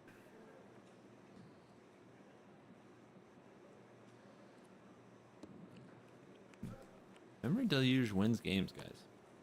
I don't know if you know. If you watch my channel, you might have seen it. Is there more action from Sean here? Still in step. This is channeling. Channeling Shikage, getting back Pick Your Poison. This is an answer for the Shark. It is an answer for the Shark. It is also Shigeki, basically free with Garenbrig Growth, able to get it back here. And this is politely asking, I have to say, from Sean there. Please I'd like you to sacrifice a sacrifice creature the creature with flying.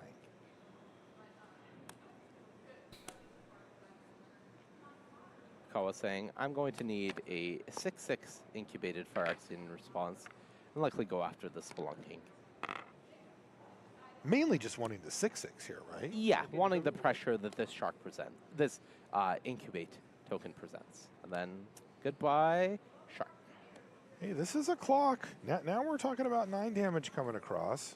9 is a lot. And 6/6s are not the easiest to explode with ill timing. Definitely doable. There are 7 mana They're cards in very this deck, explodable. plenty, Come on. but not the They're easiest. very explodable.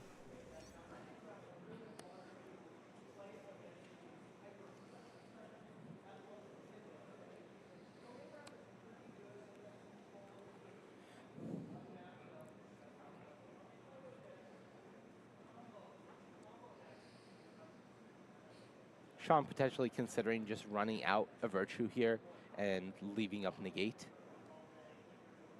I don't know, man. Saying, well, if I untap with a Virtue, I can just try to kill you.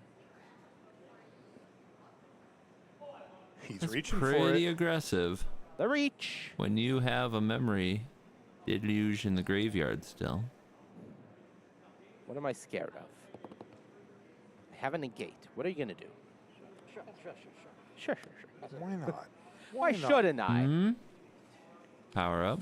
Okay, so on end step, Ikawa is going to wake up the other incubator. That gives him 9 power on board. Ikawa's facing elimination, by the way. I mean, this is game 3 of a Gotta- best of gotta 5. and have it Sean or won you the get first swept. 2, so It's Dino time. All right, Tranquil Throwback. pay 3 green if you have it. I mean, Which he that's does. really good. Exile your graveyard. That is blow up your really, virtue, that is the gain full 4 punish life. for that hide behind negate play. Nice negate there. Probably That not going is to gain the the life here, perfect but card. What am I afraid of? That if you was had it. flashback That's it. memory That's a deluge, you'd be huge so swing far for ahead. Ikawa. What is Oh, this boy. card? Yeah, Sean checking the order of the printing on Tranquil Throwback. It is, as Ikawa would like, the destroy of the artifact enchantment happens first, then the exile of the graveyard. Perfect card for the goodbye, perfect Garenberg moment. Growth, as well as the Virtue of Strength. Whole graveyard gone, damage dealt, and, you know, that was the why shouldn't I if you're in Sean Goddard's seat. The throwback is very nice around getting around negate. Not quite lethal on board for Ikawa, but close, just a couple of points short. I mean, at that point, you're looking at Archangels if they're still in. So far, the sideboard has been fantastic for Ikawa. The Rest in Peace and the Frillback kind of joining forces to keep that graveyard exiled. Sean has an option available to him here. He could go Doppelgang. I mean, for Doppelgang's 8 mana, absolutely targeting Leyline Binding and the Frillback, getting 2 Leyline Bindings to go after these tokens, and using the Frillback to destroy the Leyline Binding that Ikawa has on the battlefield. That would be a pretty strong turn of the board. It would be insane. He's scared of negate, though. He can't do that and hold up negate. If I've done the math on everything right. So you That's might see a not, different play if Yeah. he finds one that's safer, but Yeah, I think into he just go complicated for it here. territory. now. This is getting definitely down the road where people have 10, 12 mana available and a lot of options. The math on Doppelgang is the same as Crackle with Power. 5, 8, 11. Yes. And if we The, learned one thing this weekend, it's that nobody knows The what permutations Crackle of are a lot Power more math complicated. is. Yeah, the key is that you need to target other things. You Yeah. can't just say, I want to have a million of that one thing and just let it pop off. Yeah. It's time to rage. This is rage. Is this just to kill the 6/6? There you go. I think it's going for the 3. Oh, the 3/3. Okay. Yeah. Getting There back you that go. one land. Scared to go for the Doppelgang or trying to go Take even what you can get bigger. while it's there. Yep. Still leaving up negate.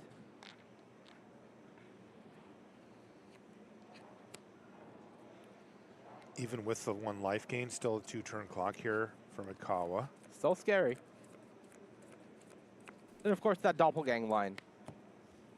The weakness of it is leaving you vulnerable to your opponent's negate. Sean knows that Ikawa has access to negates. It's something he has to be aware of. He wasn't in a position where he was desperate enough to have to go for that turn, so he would really like to be able to do so with negate back up. Because if that Doppelgang resolves, it's going to be very, very hard for Ikawa to rebuild in the time that it gives Sean. Right. Double Leyline Binding, long goodbye. All reactive cards in hand here now for Ikawa, who slams for 9. Sean falls down to 7, but all Ikawa can do is say go. Yeah. Why side in long goodbye? Well, there was one in the main anyway. And Another land off the Analyst top and here for Nissa Sean. early can both run away with Negate mana, games and put aside. dictate everything about the Doppelgang for game. 2, So I aka think 8 mana. killing them makes Still sense. online.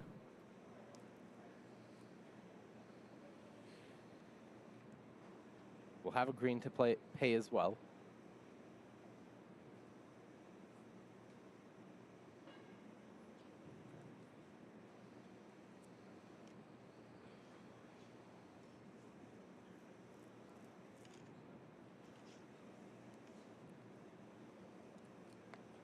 Okay. So I think this Doppelgang would target a Frillback and a Leyline Binding.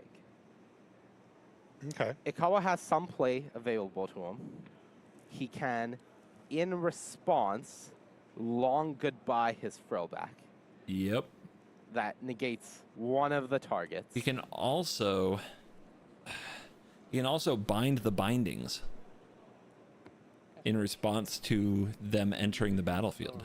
It resolves. It's going to be kind of a supercharged one-time ramp spell. Wow. with the double leyline binding. 12 mana available. You can still doppelgang and leave up negate. Wow. The negate is brutal. 9 mana. Wow. This deck's So one of the It's bindings so very, very strong. will probably get countered. Let's see what happens. This is interesting.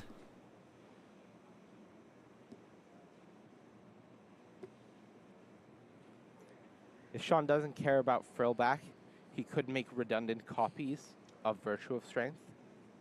Okay. They don't do anything, but they do present an issue for Ikawa where removing just one of them does not mean that Sean is out of Virtue. Resolve all? That would be a mistake. This has got to be that doppelgang. Yes, I think he's going to leave one green floating to be able to pay for Frillback if that is what he's targeting. I believe the targets here are going to be Leyline Binding Frillback. Leaving green floating. Green floating. Cast Doppelgang X2. Target. Targeting Frillback Virtue. He's And? going to actually go for that redundant virtue that you mentioned, Money. Okay. So I think this means that bind the now virtue. Negate. Negate. Ikawa can go Leyline Binding on your Virtue, which gets negated, but he has 2. And then he can go binding long goodbye? Yeah, he can go second Binding hit your Virtue. Virtue, long goodbye, hit my Frillback, and essentially counters this Doppelgang with no value for Sean Goddard. Unbelievable. And the virtue's gone. The attack isn't the lethal. only downside for Ikawa is that he's a point short of lethal. 1 point short. And he just had to kill his own creature. Yep. But still, that's a Wow. great turnaround for Yoshihiko Ikawa. Somehow dodges the bullet of Wasn't Doppelgang for 3 on flooding 3 the lands board. lethal. I mean, Look, it doesn't that beat a is binding. as good as it gets. Sean has 2 blank pieces of cardboard It in doesn't hand. beat They a gain some binding 'cause life, you just bind but they the don't gain Virtue in enough life response. for him not to die in 2 hits. So Sean needs a top deck. He had to have 3 things there? Ikawa has, for the first time in the 3 games of this match, put Sean Goddard on 0 resources and in top deck mode. And he's also in top deck mode. Let's go. This is the best chance he gets to take a game right now. Top deck recruiter win. It looks like Sean's actually up to 8 life, so 2 damage short now. That Spelunking gains 4. I mean, but the that's still 12. doppelgang was That's 2 hits of basically 6. So it's still divisible. almost a ruin. Like That's an Atraxa. It What did he destroyed a lot of believe? stuff. Wait, Atraxa? Oh, No! it does Oh my God. Atraxa. All right. I think you leave up Sparus headquarters. That is white for binding, blue for a negate. And Sean Goddard just has to look to the side like, that's what you drew? That's what you drew. Let's see what he can hit. Looking for negate, land, binding. I see a negate. I see a land. Oh, There's I think the it's negate. over. I think A we're negate done. and a land. I don't think Sean can beat negate here. Oh my Oh, God. he found it. And the land. He has Spelunking over there, too. Oh, I thought that was over, guys. How do you beat that Did doppelgang? Atraxa just take Ikawa to a game victory here? It looks like He had it. doppelgang negate. Top deck. Set it up so I- well. I'm out of gas. Could use something. I am so impressed. You know, I shouldn't be. This is the top 8 of a Pro Tour, but these guys are both just playing such incredibly This tight is Magic right awesome now. This stuff. is really a pleasure to watch. And you know, normally in the top 8 of a PT, it's more about efficiency, right? With your cards, it's smaller effects, but you're getting a good price for it type thing. It's not the case for either of these. It's like the game starts at 7 mana for these two. World Souls Rage, say hello to negate. I guess he can hope Spelunking, last that card. Ikawa says no Spelunking for you and negates it. Yeah. That is not what's going to happen. Ikawa says you got it. Enjoy. Game 4. And we're going to head to a game 4. The post-board game goes to Ikawa. And this is really what needed to happen. He was hoping to steal a game, as you mentioned, out of the first 2, was definitely not able to do so. But this sideboard Yeah, targeting the came binding through would for him. have He had an been early resting piece interesting. that took Depending care what of else the was graveyard targeted, for a though. number of turns after it left that throwback. Because throwback binding on came binding down also and prevents kinda the finished binding from job. happening. That throwback was absolutely incredible for Ikawa. It was the perfect card to get around the negate in Sean's hand, and it did so much work to really give Ikawa. Us the common extra time chatters he would needed have a to lot of close oopsie moments in that game, I feel like.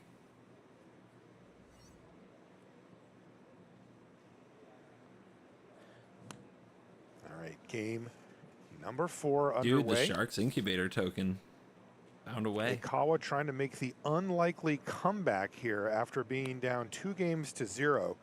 It is very rare that somebody's able to rattle off 3 in a row. One of the key ingredients to that is usually that the matchup changes in your favor after the sideboard, which does seem to be the case here.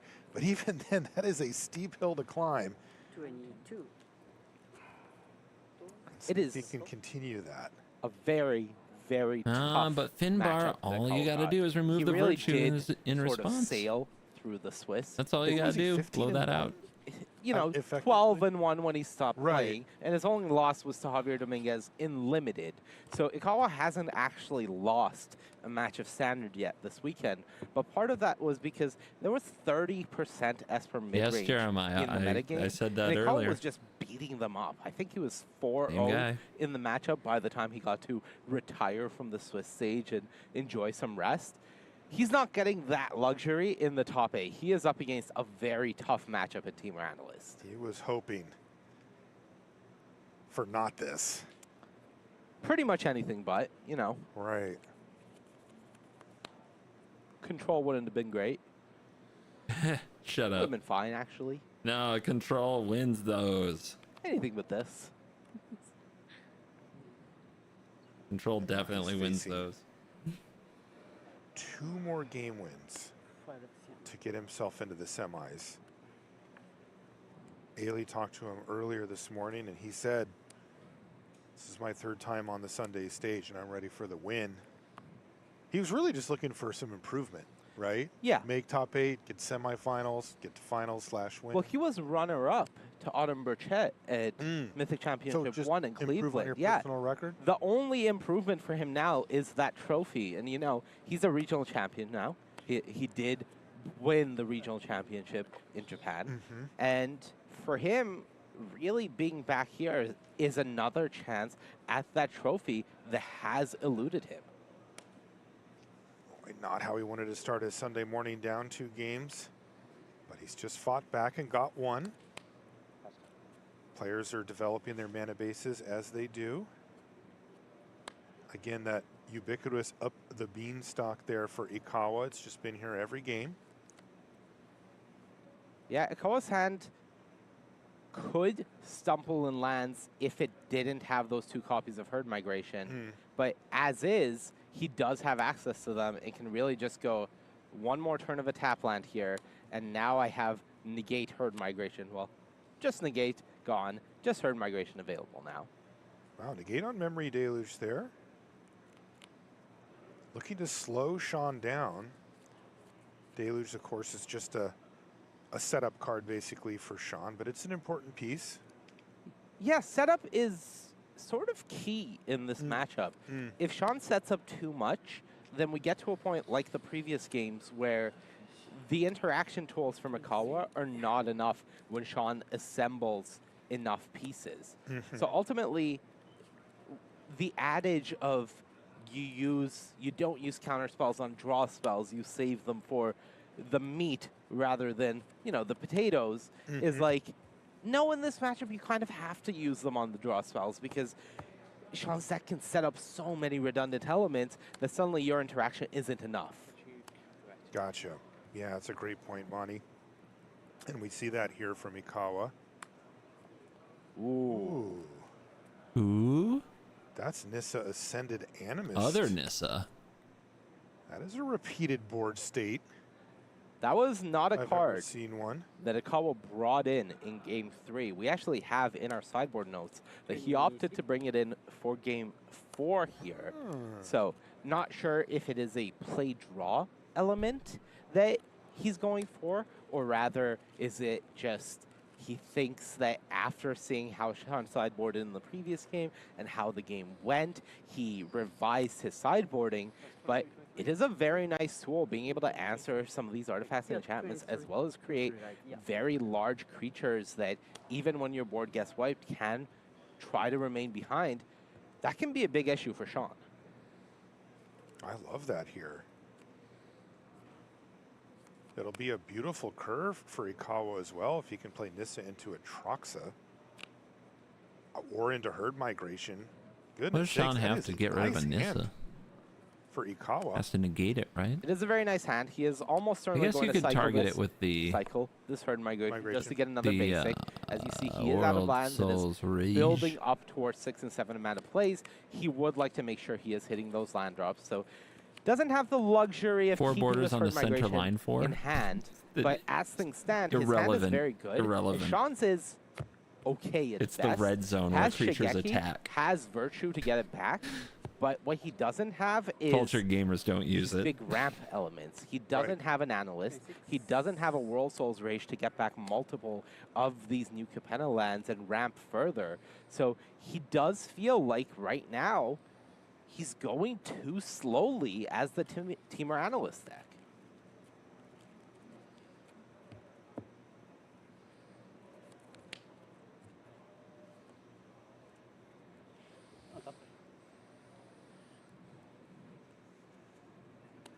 Okay, that was a forest that he grabbed with the Herd Migration. He's going to play it, and there's the Frill back. I think this is just get rid of your graveyard. Bye-bye. Sean can channel Shigeki and get back that Memory Deluge if he's desperate, but he will lose the Shigeki instead, and that is a one of, I believe, in this deck. I don't think you use the Shigeki here, do you? So I the mean, I don't question know. for There Sean might is, be. do I need setup? And the answer is absolutely. 100% meta slaves? That just shows you were too lazy to read the deck lists. Ikawa's going to be quite happy that he used that negate there, given how important. Or you're too stupid to know what Memory Deluge 100% is means. now. Either way. And what was that? You're just An making an upspeed idiot of stock? yourself. Number 2. And there's a 3/3 for Frill back on the battlefield as well, so things moving forward here for Ikawa. And second negate drawn. So Ooh, that's going to be interesting. Sean found a negate of his own, so now both players have access to a counterspell. But Ikawa has the trump card. He has his Atraxa to be able to get around Sean's negate. Sean doesn't have that yet. Doesn't have the Titan of Industry. What Sean does have is a doppelgang, so if Ikawa Atraxas, Sean could Atraxa. Ikawa would need an untapped land. It is the here. largest standard of all time. If there was going to be one tournament where there was no innovation, it would be this one. That is a Jetmir's card. No matter how Yeah, good I think you're Outlaws right. is, it's the bar is too high. That might be a blessing for Ikawa. No temptation to play Atraxa here. Yeah, and I don't believe Ikawa will want to run Nissa into open mana as well. And not have negate backup? Yeah, so I think we may actually just see Garden pass from Ikawa here. Really?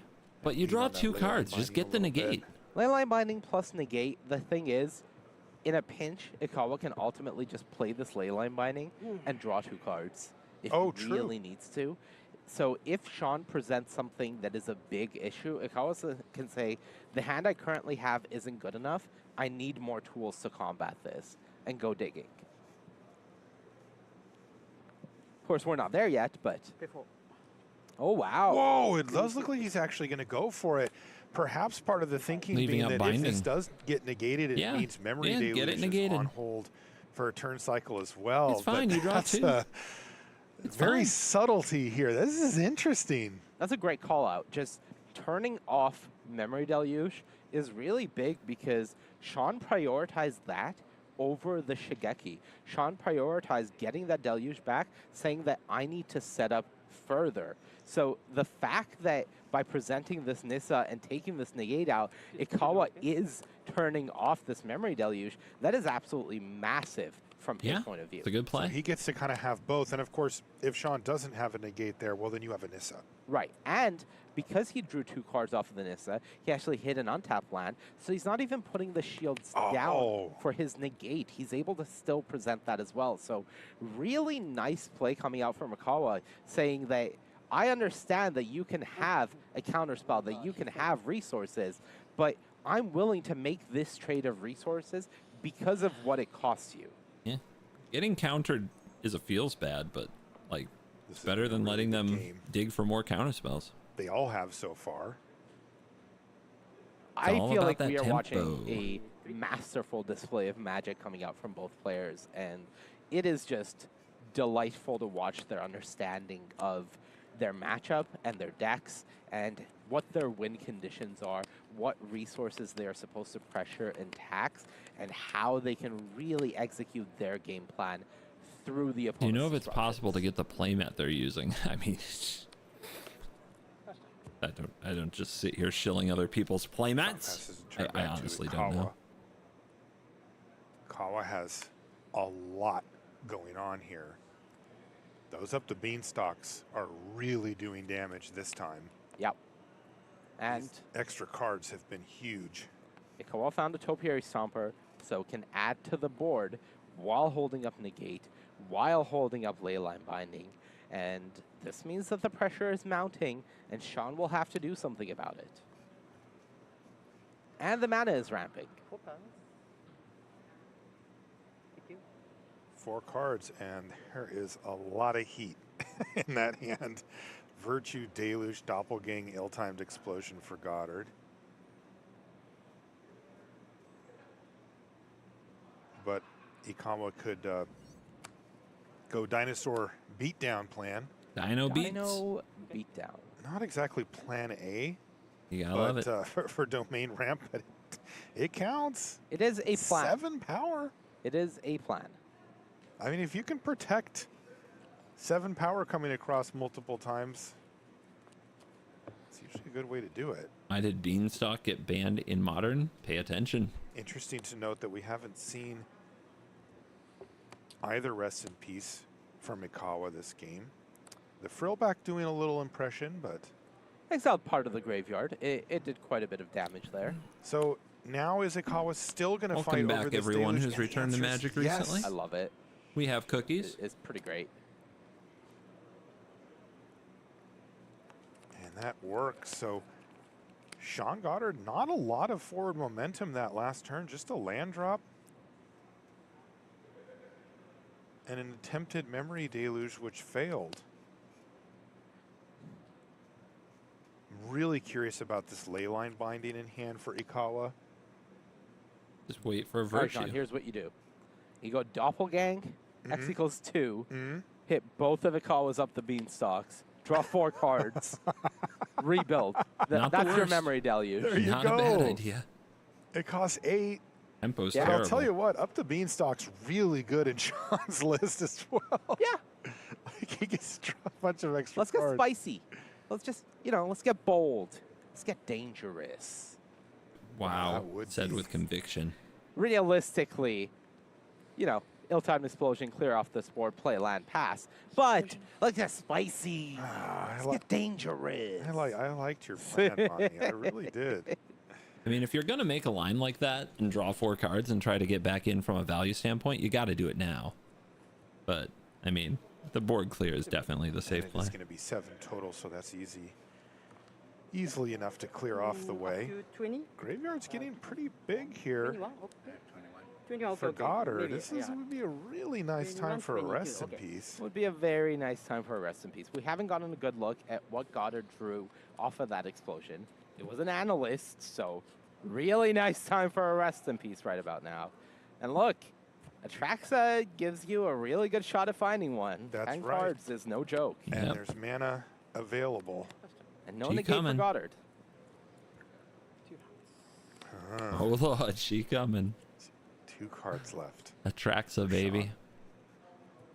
And this Atraxa could be game ending. I mean, it could also be a whiff. We saw the worst Atraxa I've ever seen in game 1. 3 creatures, 7 lands. 2 cards off your Atraxa. And has that happened to any of you guys? He's going to play Atraxa. Let's see what he finds off of it. Double trigger. So he gets to look at 12 cards to try to find a rest in peace. He already found it? Found it. It was one of the draws. Rest in peace procured.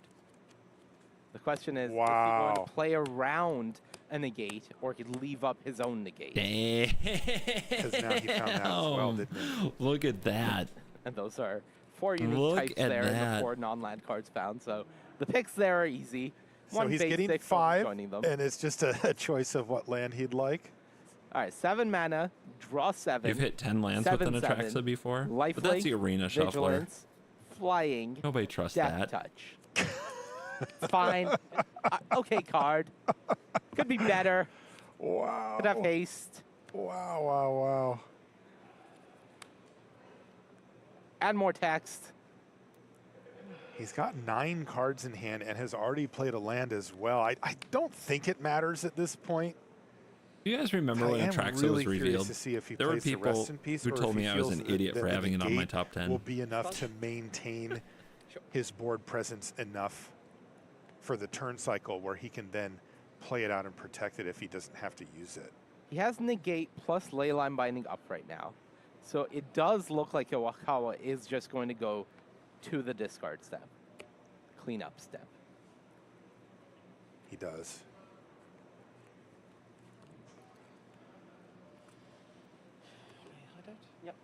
Ooh, another one in the graveyard. Thank you. Another one in the yard, and Analyst in hand means that Sean is able to ramp quite a bit here, but nothing to do with it yet. Really interesting as well. Sean does I did not say know Sheldred about the was- rest in peace that was hit by one of the. I Up did the not Beanstalk acknowledge its triggers, greatness. Not or off greatness. of Atraxa. But not many people did. I think I was more medium on it than Sean most could people. go A lot at of people said it Analyst was pass terrible. here, leaving up both the Deluge flashback as well as the Analyst activation. Now, he can only do one, right? He can only do one of them, but both are represented. Mm-hmm. Oh, 2 more lands there.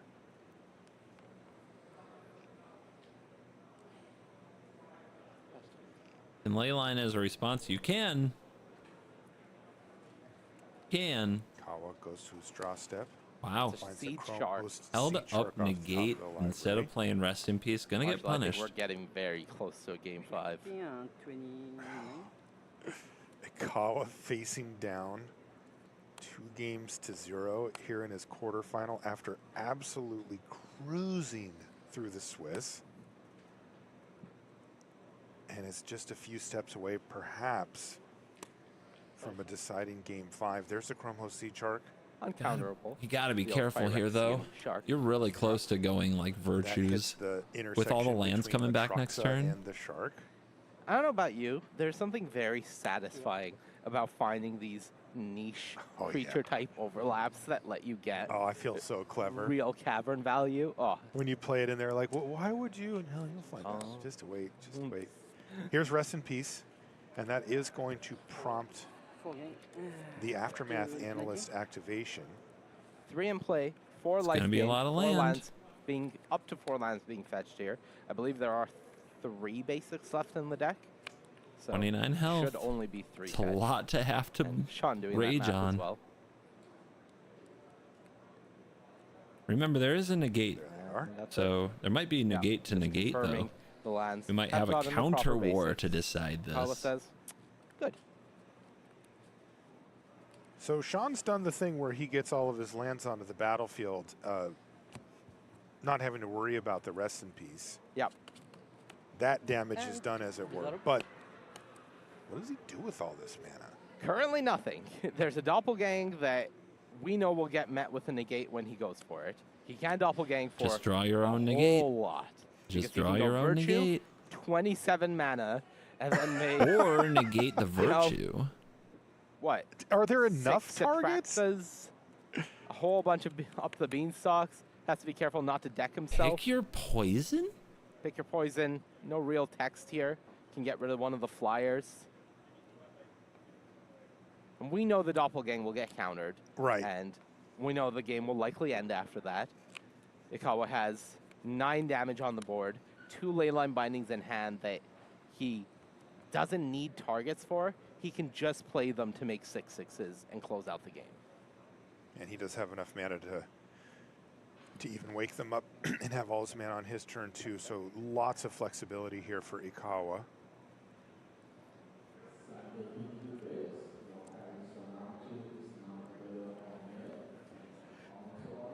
I do think at this point, the game is pretty much a lock with the information we have for Ikawa. It is just going to take probably another few minutes for the players to It's probably going advance to take the another board state 5 and play the minutes of cards to get thinking us there. all the But I think ultimately possibilities what will of happen how is to Sean play is this going to play a doppelgang Virtue of and not Strength, get blown out go like for last a big time. doppelgang. Ikawa will negate it, play 1 to 2 Leyline Bindings, awaken some Phyrexian Incubate tokens, and close out the game.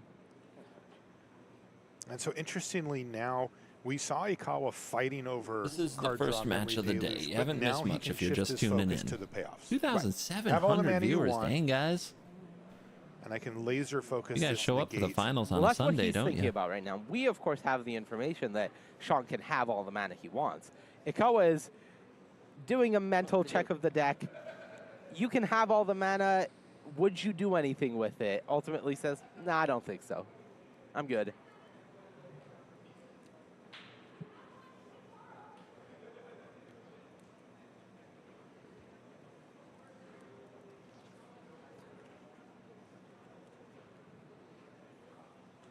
I got recommended over the official one. Well, the official stream is only on Twitch. So I'm providing content to the YouTube people that demand it.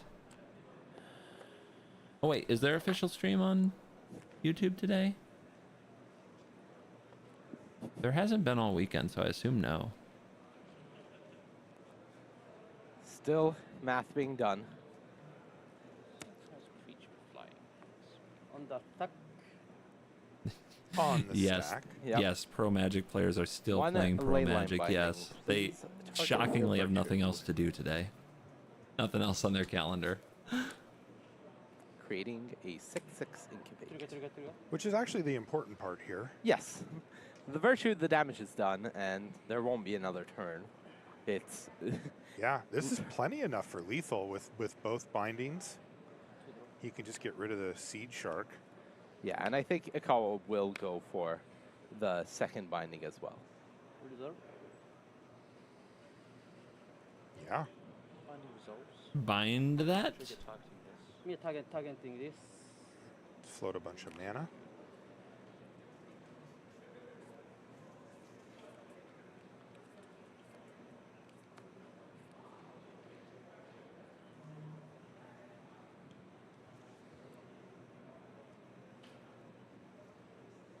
Float it all.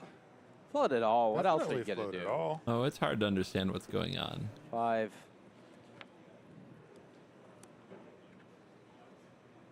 It's for advanced Magic players. Float it all. That is happening. One step at a time. You know. Yeah, it's an interesting spot from Mana be Sean's floated. perspective. He doesn't know about the negate. Binding trigger on And stack. this doppelgang could lead to him drawing a bunch of extra cards that he may need to spend that mana on or want to save lands untapped for. Potentially, there's a lot of permutations here. All of it is a bit of House of Cards because once doppelgang goes on the stack and gets negated, it doesn't matter. But Right. Again, he doesn't know He doesn't that. know that. And all jokes aside, Sean is playing the proper Are we way. sure He's that the floating negate enough is mana revealed? where after I don't believe the negate was hit stack off the resolves, Atraxa. if I think it was already in the resolves, hand. He can go another Virtue But, with this I mana mean, that you he's floated. can really, and then like, if you're a play Pro Magic player, Doppelgang and have some you're lands pretty up. sure. What? Because if you're targeting Atraxa, for example, and finding a whole bunch of cards, maybe you'll find a negate you want to leave up. Exactly. So this is the proper way.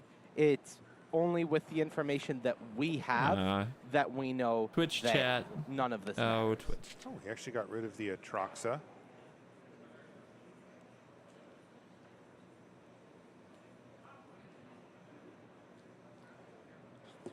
And now we're going to see some fireworks here from Sean because he's going to go for the doppelgang and it's going to get negated.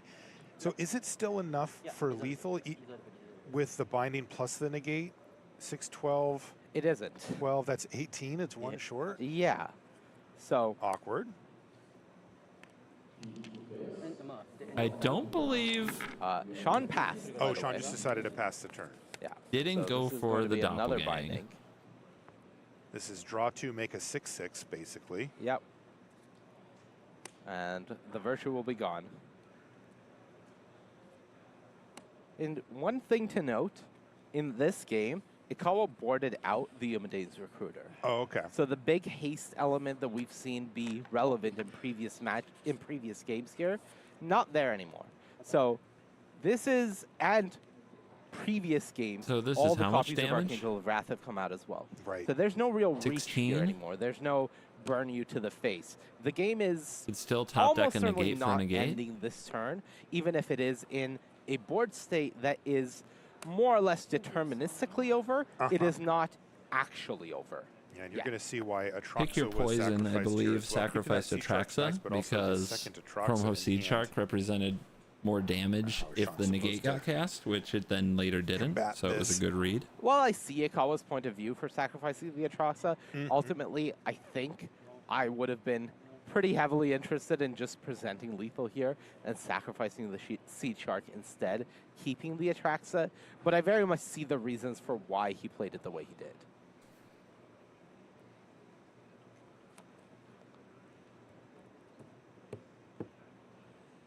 And we have entered the counting stage of the game. You can see Sean with just a sorcery in hand. Probably over trying to there. figure out if I Atraxa into recruiter. He's along for the ride at this point. Can I hold up the mana I he want to may hold not up? be presenting that to Ikawa. He is, you know, thinking a little in response to a play, saying, okay, whatever, yeah, sure, resolves. Recruiter But got sideboarded out. we know that he is, quote-unquote, F6'd. That's right. He's gonna Ikawa's gonna wake up his 2 incubators that were left over. That's 16. Attack for 16 damage. Down to 3 goes Sean. Pass the turn. Ikawa has literally 7 cards in hand. And he passes the turn back. Just wide open mana. Let's go. Spelunking won't do it. We'll draw a card. Get 'em. Gain some life. Not the relevant part. Ikawa doesn't care. Needs a negate. Dude, game 5? Finds Game 5? Titan. Do we game 5? Titan isn't Titan quite of enough. Industry. 8 life. Does it buy him Destroy a little more token. time? Not that that's really what he wants at this point. They're kind of. So he is Block a a 7 now. thing. Could go for Titan. Could be alive. Kill if one there's of these nothing that 6/6s, removes the Titan. Make a blocker. We know that Could the be blocker can alive. go. He can also doppelgang the Titan. Again, we know the counter is there to that. But he could go Titan, blow up one of these leyline bindings. It is a get long virtue goodbye. back, try to doppelgang the Titan for 1 million. Again, it won't work. But that is, I think, the line available to him, is playing as if Ikawa doesn't have a negate here. So make a Rhino, blow up a leyline binding. I and don't then- know. There's no reason to Oh, run wow, a giant no. doppelgang into a Going to negate. gain You're life. either making the way for another card or you're trying to draw your Sean own attempting negate to resolve it prolong this later. game as long as he can. Sorry, and the Spelunking didn't gain any life, of course. No cave put onto the battlefield. But not the biggest important detail here. Let's see if we're just going to see Spar's headquarters cycled here. Griffin's Tower. Oh, Draw sorry, in you're right. response. Pick the wrong one. Long guessed goodbye, wrong. the Unforgivable. Rhino. Ooh, long goodbye. I have own. That's going to kill the 4/4. Brought your own Create tokens. What a boss. 2/2 incubator. We have What a ran out gamer. of incubate tokens. Ikawa has to provide his own. This is lethal finally. This is.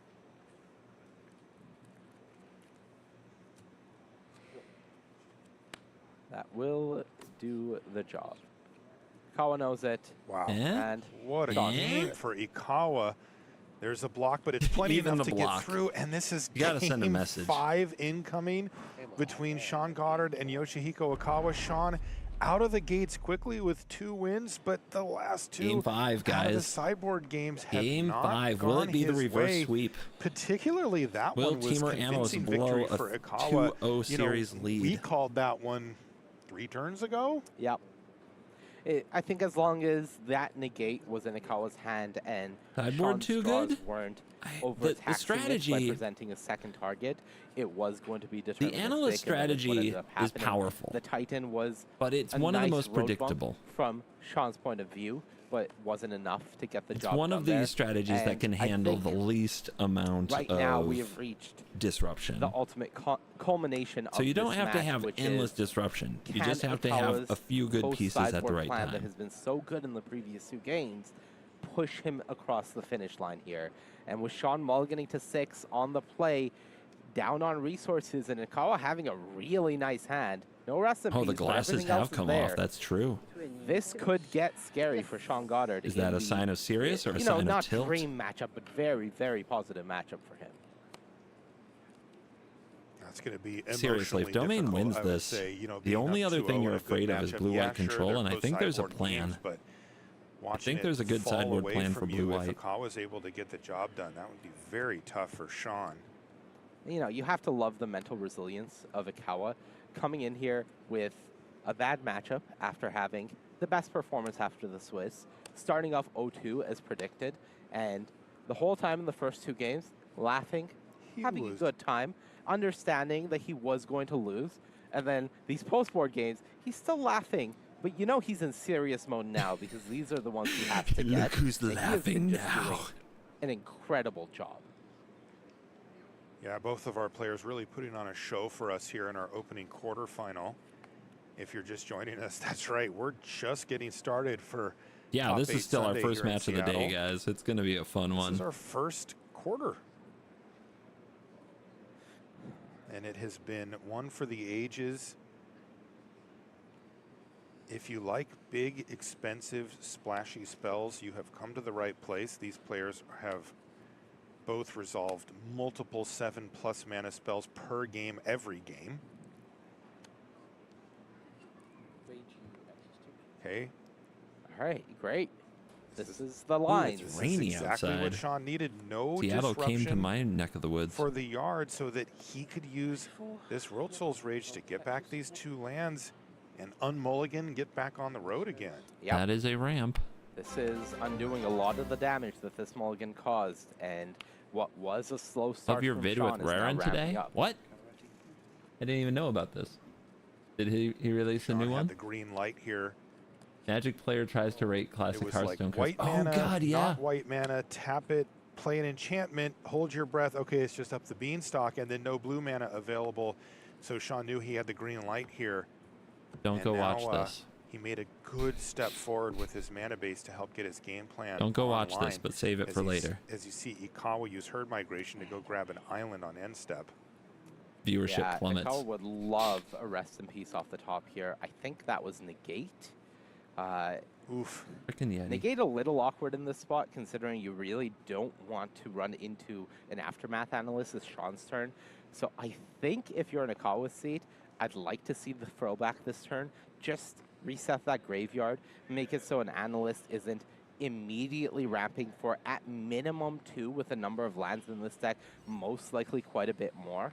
And then that'll allow you to set up for the next turn and at least know that Sean is a little slowed down.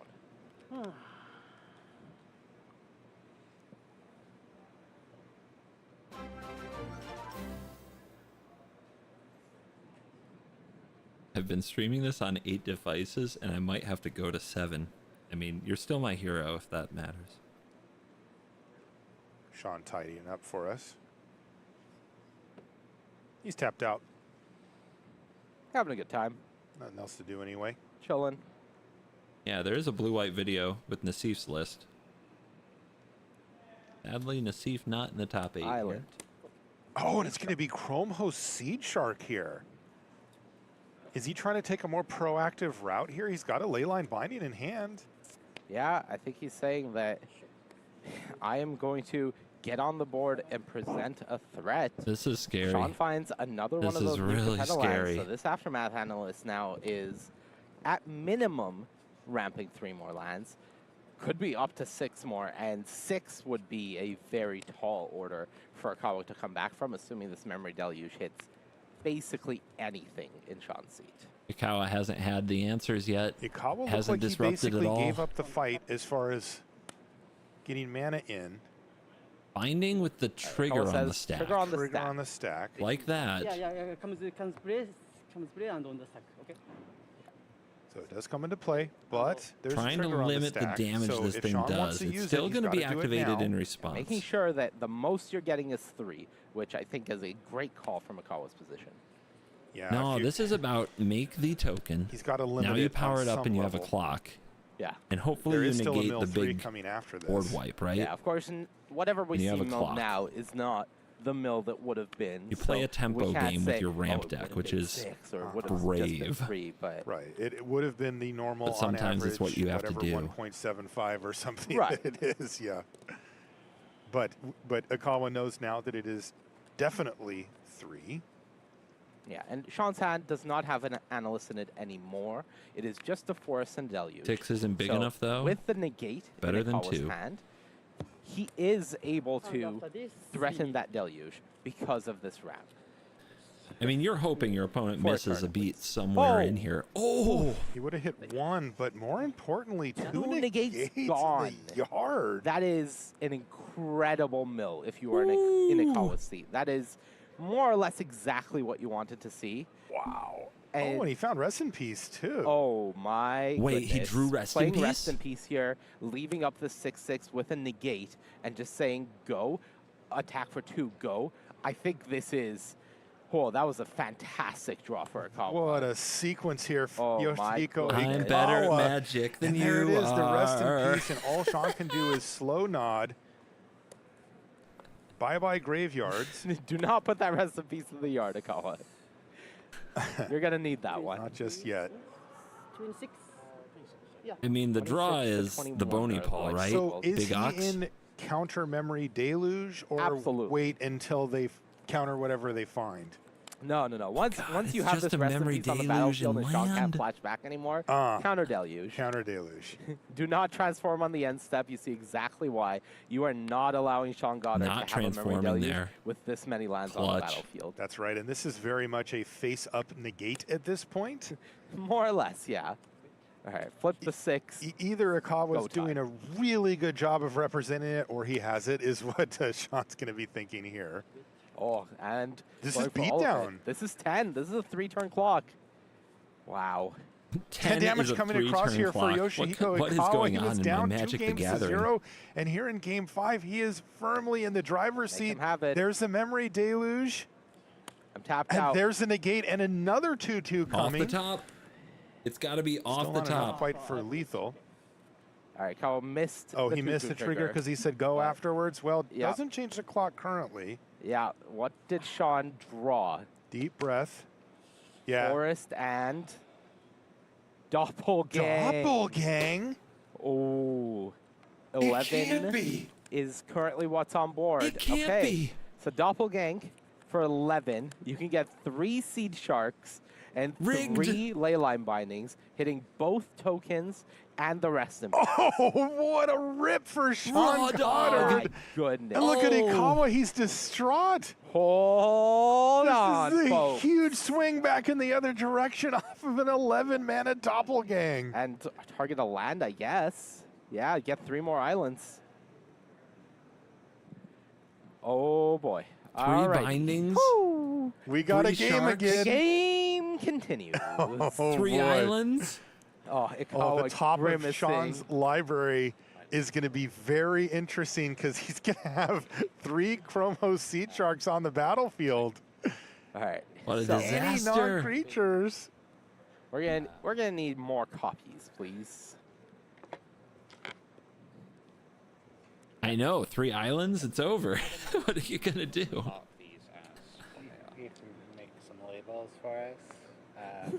So Leyline Binding, Chrome House, Sea Shark. The voice of And Fire island? Shoes there, dictating what we're going to need here. Yep. Leyline Binding triggers. Going to go And it was for- Island. It was Island, I believe. Is that that's a one of, yeah? Could be both Phyrexian. A one of? Or maybe the 6/6 Phyrexian, the Seed Shark, and the rest in peace.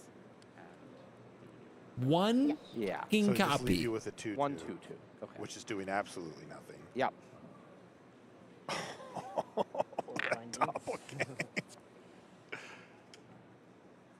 That was incredible. Now, notably, I do believe the Doppelgang is exiled because it will have fully resolved and gone to exile when the Leyline Binding triggers go on the stack to exile this. I can't believe it. You guys, I mean, you guys were calling it so he agrees even with you, before. Arnie. No recurring Doppelgang. You guys were but like, you know "It's what? I over." think that's not It's the point over. of concern here if you're in Ikawa's seat. Yeah, yeah, yeah. So there's those 2 copy tokens in the middle. One of them represents 3 Chrome Host Sea Sharks and the other 3 islands. I believe so. And then the one over to the side. That's 3 Leyline Bindings Are that the- have a token, a Seed Shark, and a Rest in Peace. Imagine drawing So the token's magic just card gone. you need. Token's Would gone. never be me. Because this is relevant, Nissa Ascended Animist is in hand here for Yoshiko Ikawa, as well as a Troxa and a Tranquil Frillback. So those Nissa. those bindings may not stick around. Nissa's gonna get the that Seed rest in Sharks are peace the right bigger back to you issue. guys. Now, notably, Ikawa does have Sunfall, some number of copies still in the deck. Oh. He boarded 1 out, but I believe there are 2 in the deck still. So could draw a Sunfall. That would reset the pressure that Sean has available to him. 3 sharks So is is best draw here for 3 Ikawa sharks just can an be untapped land into a terrifying though if it Troxa? goes on for 2 I or think 3 it turns. is the most impactful draw. It doesn't look that bad now, but all he has to do is draw another This is castable spell, like a regardless. virtue, Correct. could make Just more loyalty. Would be 3 nice. 7/7s. If you can imagine. Wow, what a swing. And look at all our labels coming in. All right, here we are. Shark, shark, shark. And then we have some additional copies here. All right, those are all bindings. And we can just shortcut that part. We got some more copy tokens. But I mean, imagine if Sean finds, I don't know, name it, anything. Island. Did we get an island? Oh, he did. Yeah. Tokens I needed. I didn't say labels for every. You gotta keep it straight. It is hard to represent this All board right. state. 3 islands. Yeah, this is the scary part. Is Sean's deck is full of spells that cost a lot of mana and make massive Phyrexian tokens. Why is Delusion Exile? Rest in peace. Topiary Stomper was draw step there for Ikawa. I think you have to cast it because you need to get that 7th land. Right. We Trying to set dino. up for next turn. We dino. Yeah, I think So no Nissa this Frillback turn. do anything here. I would have been really tempted to slam the Nissa, no. but I think guess the rest in uh, peace isn't that not priority at the right moment. now. You'd like to use it to remove a This leyline binding. They're gonna Huge kill you for right through a Sean if rest he in can peace. find something expensive off the top of the library. There's so many cards in there. This is still 21. I They mean, could we're give looking at him runner now. 3 7/7s off of this. Sean drew the best card in his deck the previous turn. Okay, that's a Virtue of Strength. What? That is. That counts. That What? counts. Virtue of Strength is a pretty big card here. 3 7/7s it is. Just what I ordered. And Ikawa, knowing that this game just fell away the moment that Doppelgang was drawn, he was in an incredibly favored position, but the one of Doppelgang half out of your the deck is sideboard, land. No problem. huge for Sean Goddard. Never didn't have it. Up the first 2 games, and then just seeing the match that is so favored It slipping was away right from him there. to what is essentially a lock board state, and then the saving grace. Incredible. What an emotional roller coaster for both of our players.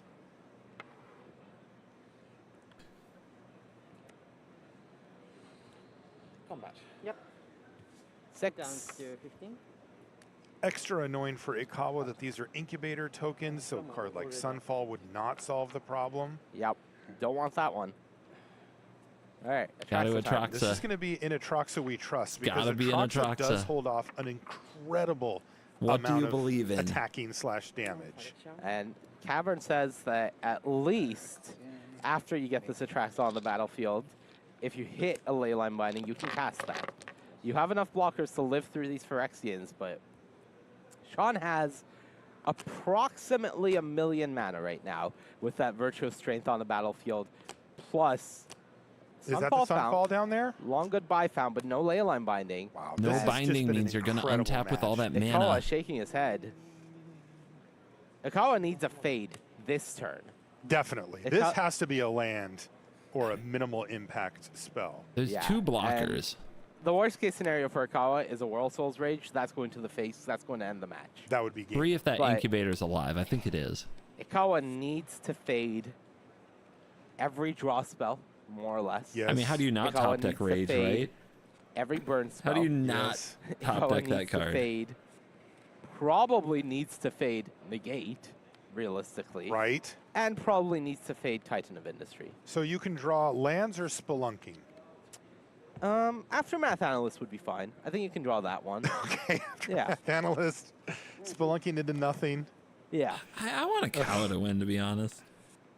The Ikawa's reverse just 3-0 thinking is land. Just exciting. please, just draw a land. And it's a bigger ask than you think because of how many lands Sean has fetched out of his deck already. Yes, the deck plays a lot of lands. The deck plays 30 lands. Literally half of it is lands. But All right, so many of believe. them are You've in got to play or in believe. exile. That's right. Part of the cards. And now Sean also has to, okay. Big draw step. Let's see what he finds here off the top. Is it something explosive, or is Ikawa going to live to fight another turn? We don't know yet. Oh, we get the full sweat here, Monty. That doesn't look like a man who has hit the game-ending World Souls Rage. Agreed. It could be anything below that still, though.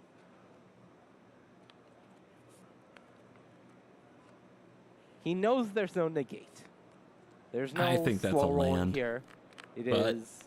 You can't what do really I know? attack with the sharks.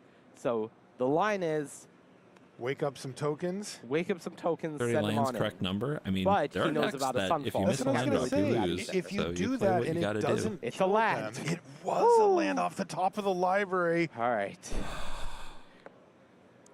So now Sean has to really decide how to manage these 7/7s, because now his game plan is to keep this going, right? Because again, just getting to untap to another draw step could easily He has to give him the power up resources enough needed to win the creatures game. to at least threaten lethal, right? You don't want Atraxa just punching. I was like, please stop. Don't tap mana. Don't do that. It's really just going to be to start We waking up float. incubator tokens. We all float down Akawa here. says, he says, "Okay, please. you got me. It's Yeah. over. Yeah, no, It's fine. please flip them. Flip all of them. Yeah, please. 6 mana. Oh, that goes nicely into the mana you need to transform these. Yeah. Oh, it's just torturous for Ikawa here. That's very good news for him. Yep.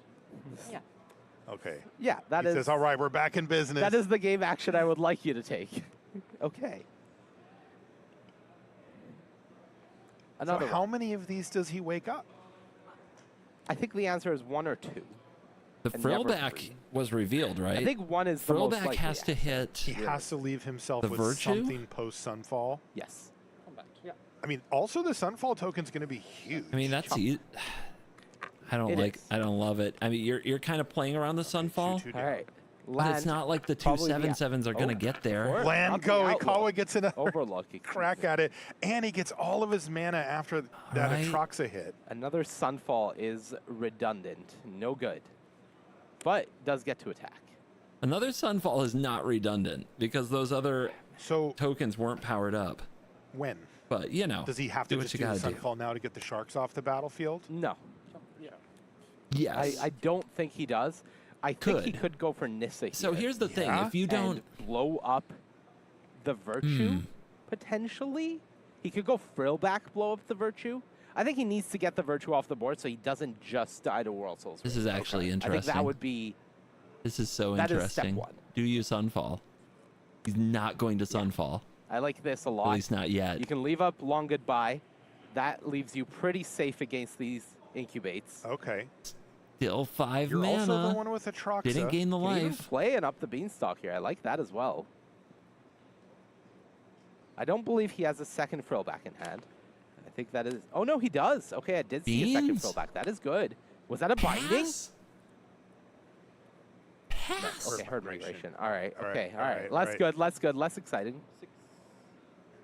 So Oh, now he's what? shaking. I'm so tense Sean for needs him. to draw Trying to play out of this gas. absurd He situation. just needs to find action. What He is still it? has 2 Chrome Host Seed Sharks. What is it? Rage Analyst isn't game, is not right? gas. That is on the list of cards that he is allowed to find if you're in a Kawa seat. That's right. We made a very short list of lands, analyst, maybe spelunking, and he actually has gone back to back. He's got land analyst. To come back from this, if you're in a Kawa seat, would be legendary.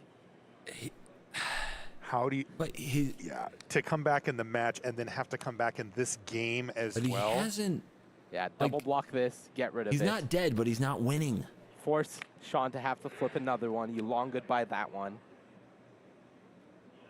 Marshall. This is incredible. This might be the best match we've cast this weekend. This might be the best match we've cast, There are in the 4 last forests year. on the battlefield. He might be setting up a Nissa This ult. is the Awesome. first match of our top 8. We are in the quarterfinals. We have so much more standard to go today.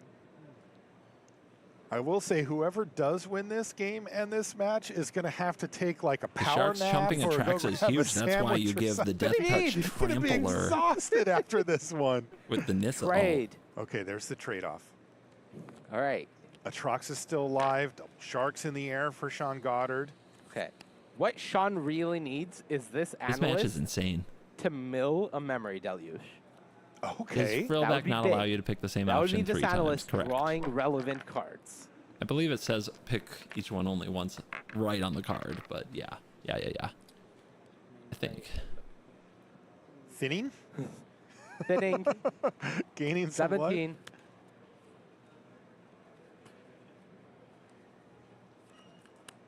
My goodness. Was that the last basic? Did you say 13? 16. 16? I don't know how many have been exiled. if I any. hold back long I goodbye. don't Why believe cast any, it? so I count 13 in play right now, plus 3 island copies. Was it achieve? Not to be confused with the basics in Sean's deck. Right. All right. Okay, here's the analyst. Let's see what it hits. Praying for a deluge.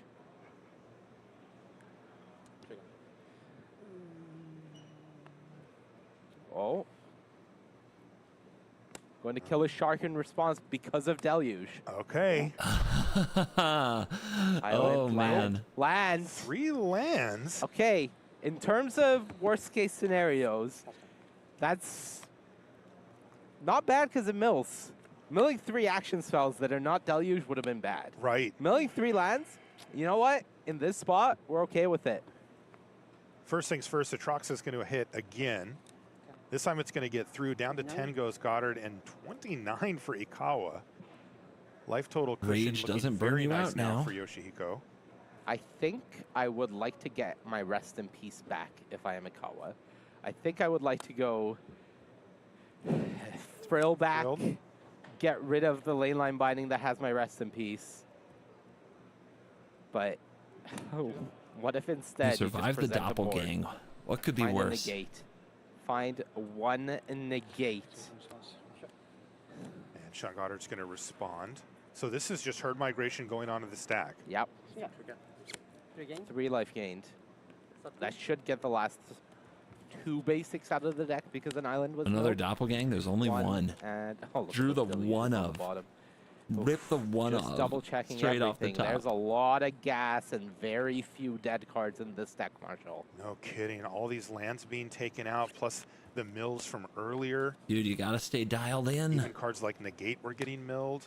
There's a card off the So top. hard to stay You're dialed saying in that when you Ikawa play these wants matches. Negate more than anything at this More point? than anything in the world, Ikawa wants that negate. Well, he found a forest. Okay, well, more than anything in the world, Ikawa didn't want that forest. So shields down. That we know of. Of course, Sean does not. Right.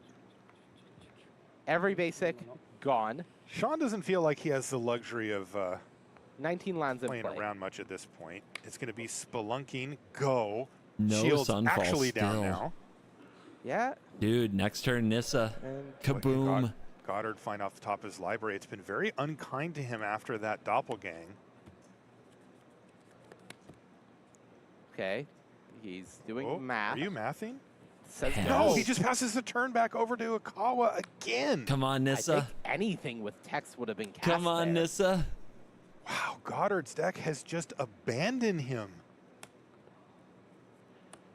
All right. It's with the 3 Chrome Host Sea Sharks, he just needed anything. Okay, so Ikawa can go Nissa Overrun here, I believe. Oh, that's true. Oh, it was negate off the top of the library, though, for Goddard, so that is going to stop the Nissa. Not. Yeah, the Nissa draws the card. Negate. Wow. Spelunky number 2. That negate hit the battlefield real hard there from Goddard. Not attack. Done. Just yet. Atraxa once again.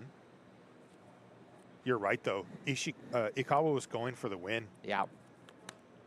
That was going to be full price Nissa -7 overrun you. You But could it's tell not he was. the way that it panned Ikawa out was because feeling it Sean too. found Ikawa was no like, and I negate. got this, and nope. Throwback time. Stop sign. And this is going to be yet. Give me my rest in peace. So you get the It is the you get the last graveyard negate. anyway, but you get the long-term effects of it as well. Yeah, give me the rest in peace. Give me some life. Go. Don't No find attack Ill-Timed into the Explosion. 7/7s. Don't find World Soul's Rage. Which doesn't even do that Rage much is anymore. not lethal, It can't right? kill you. It just takes out your Atraxa, which is your primary clock here. Yeah, I wonder what Goddard's even going for. It's at been a this point. really. He's out The of first two shards. games were landslides. Yes, he has some big ones 'cause on no, the ground, but no sideboarding, but it's been a close match. Okay. Flying creature gone. Yeah, so that was pick your poison. Atraxa's down. It does solve the Atraxa problem. So 2 answers in a row now from Goddard. All right, I think if you're Ikawa, you attack with everything. You just send in the squad. You send in the squad because you say that Goddard has to activate these incubators to block. I don't think that lets you Sunfall, draw a Archangel card of Wrath up is to in Beanstalk, anymore, so there's no way to just get a dome bunch the of face for damage 4. through, and then you're left with an empty board where you have the incubator token that can't get ill-time explosioned. And then if you're really lucky, you hit that negate. If you're really lucky, you hit that negate off of Splunk the Spelunking. Or that looked like a Proving Grounds. Long Land. goodbye. Okay. Long goodbye's interesting. Hold on now. Wait, does that make lethal? No, because 2 blockers down would to still one. push damage. 12.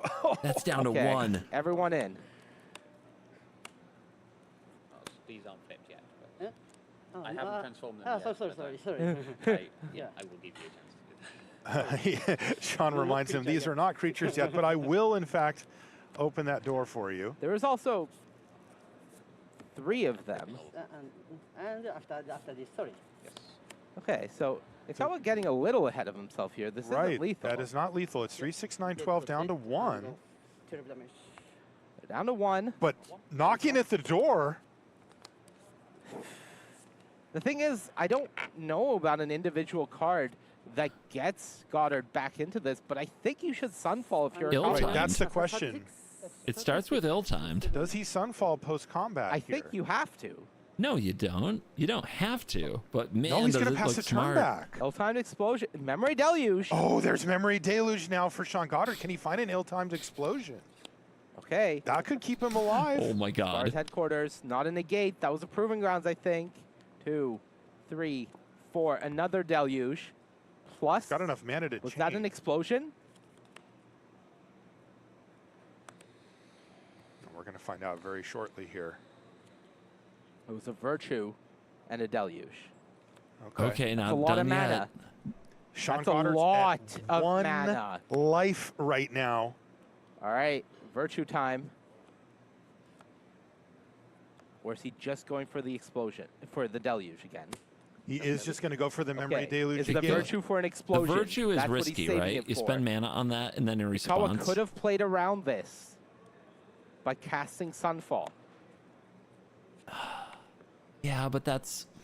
There's Then the explosion. He actually found the ill-timed explosion. doesn't play around 2 a Titan, Memory though. Deluges it took to find it, but he got there. Why wouldn't Ooh, he? this is a really tight game now, Marshall.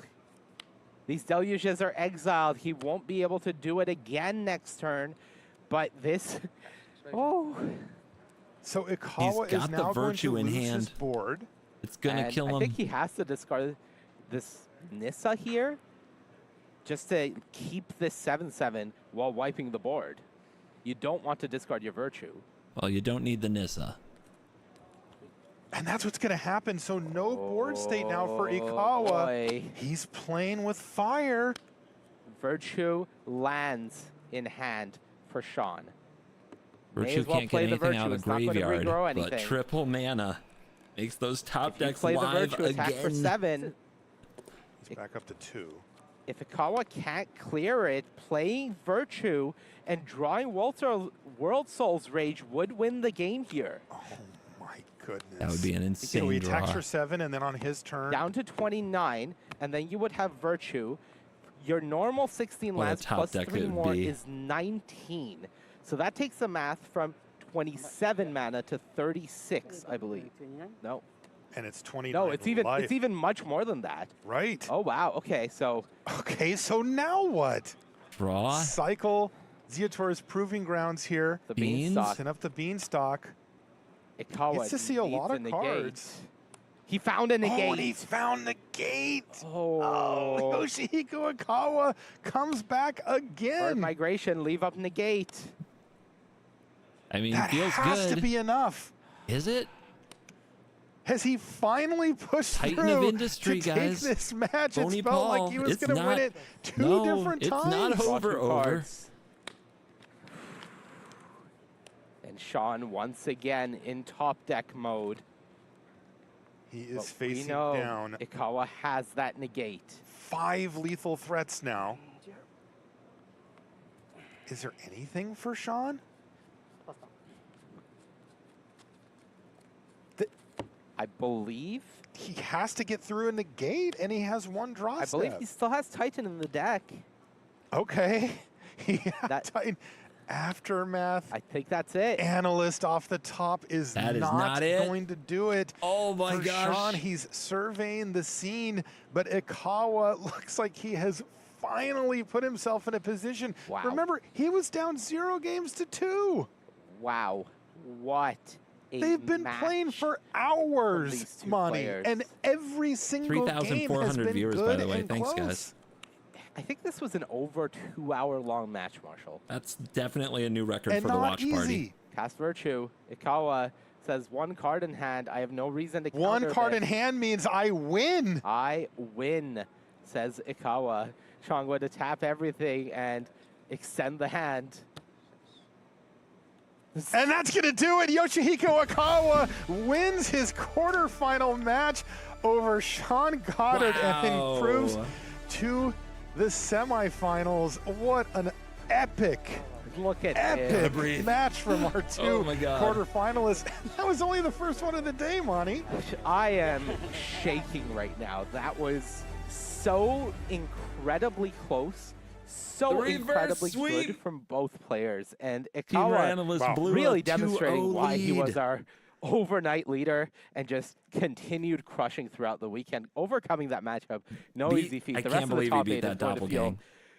a lot more relaxed, I think. Right. We talked about Ikawa wanting to continually improve his position. That and doppelgang. he's standing with Ailey right Holy now. Let's hear crap. what he has to say. I'm here with Yoshihiko Ikawa, who has just picked up a victory here in a grueling 5-game match. That was a reverse sweep. You must be exhausted. Oh, yeah, so tired. This match, maybe I have played the longest game. Yeah. Yeah, unbelievable. Yeah, main board. So it's hard to win for me. But after sideboarding, maybe a little favorable for me.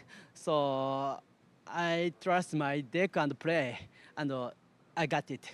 You I did. trust my After deck on the sideboard, the play, game and I got completely it. changed, and you managed to rally back 3 How you wins in a do it. row. Wonderful stuff indeed. Up next, though, you're facing either of the Esper mid-range players, and you've been crushing that the entire week. Are you feeling good about that matchup? Yeah, this weekend I crushed the Esper mid-range 4 in row, and I think favorable matchup, so I want to win. Yeah, I want to win. Yeah. Awesome. Well, best of luck. Go All prepare right, for that. that's our and we'll see you Esper in the mid-range semis. killer, by the way, who just got through.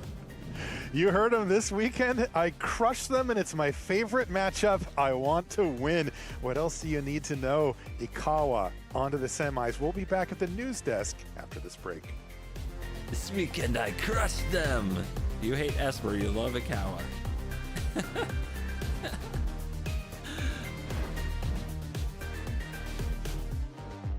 Dude, I need a longer break. I need a beverage.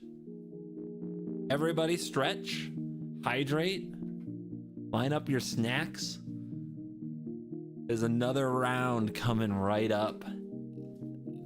That was amazing. Cheers, guys. Thanks again. Definitely a new record for Watch Party.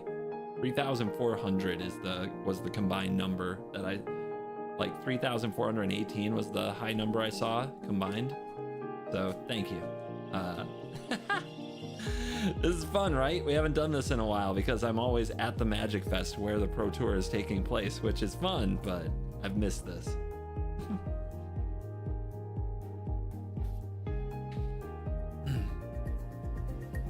And that was just the first match of the day. I'll be right back. Get your snacks, get your bathrooms.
Catch the fish, catch it! You knew it was going to happen. Hey everybody, welcome back to Pro Tour Thunder Junction. It is Top 8 Sunday, and we are working our way through the quarterfinals after one heck of a match that I'm not sure can be topped, but guess what? We're going to try. Bring your best standard deck to your local game store each week and take on the competition for your shot at glory and sweet prizes. Standard players will also have some sweet new full art Omen Path basic lands to chase after each week. Only a limited number of each basic land are available at each WPN retailer, so check with your local game store on their award structure throughout the next few weeks to learn how many are up for grabs and which ones.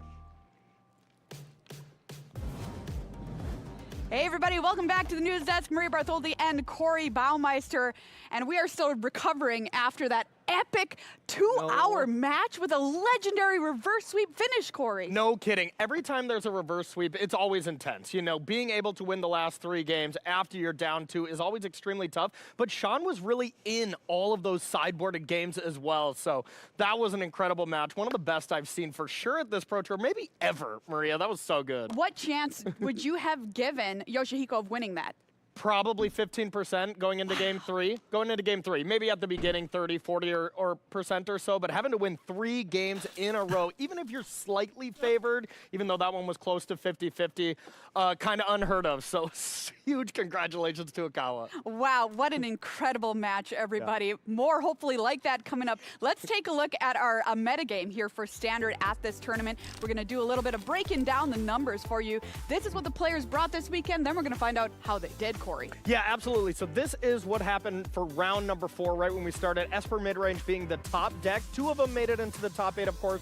Then we see Boros Convoke, followed by the Teamer Analyst we just saw. Now, just because a deck is the most played deck doesn't necessarily mean it's the most winning deck if we take a look at their actual win percentages here. Yeah, I'm always interested to see once this gets revealed, Corey. Yeah, Esper Midrange, sub 50% win rate, Maria. You know, this does kind of happen when a deck is this popular. No, it's very rare that you have a 65, 70% win rate. If you do, sometimes it's like Oko, those kind of really busted Super decks broken. like that. But I want to call out the top 3 here. Number 1, Azorius Control. Gotta love that. Riley Knight's going crazy at Azorius Control being the most winning deck. Next, behind that, these 2 decks are very close. We have the 4-color Legends deck at 58.2 and Golgari Midrange basically at the same thing at 58.1 percentage. So I would say those 3 are the decks of the tournament. And one last thing I want to point out, all you aggressive fans for Boros Convoke, that did not go well for those Boros Convoke players at this Pro Tour. Not at all. Tough number there for Tough, Boros. really tough. Well, let's talk about some of the cool new OTJ cards that we saw played here this weekend. Talk about what decks we saw them in and how you might utilize them in decks yourself. Corey, which one do you want to start off with? So let's start off with Demonic Ruckus, okay? This wasn't necessarily the most played card here or anything, and it didn't come into a lot of decks, but these Boros Prowess decks that we actually saw a decent amount of, once again, Boros didn't do that great, but being able to trigger Prowess, get your creature buffed up a little bit, and then when this card dies, you get to draw a card, ends up being a perfect inclusion. A lot of these Boros decks played it as a 4-0. All right, so we're going to keep our eye on this card maybe for the future as Standard continues to develop. Nurturing Pixie here, I want to give this card a call out. You'll find it in Boros Convoke. There are tons of awesome bounce hits in this deck, which is really, really sweet with the Pixie. Obviously, it's just a cheap creature as well. You can bounce your Novice Inspector, make a Clue, bounce your Sanguine Evangelist, make another Bat, etc., etc., etc. It's just a great team player in this deck that cares about team players and getting additional value, Corey. Yeah, absolutely.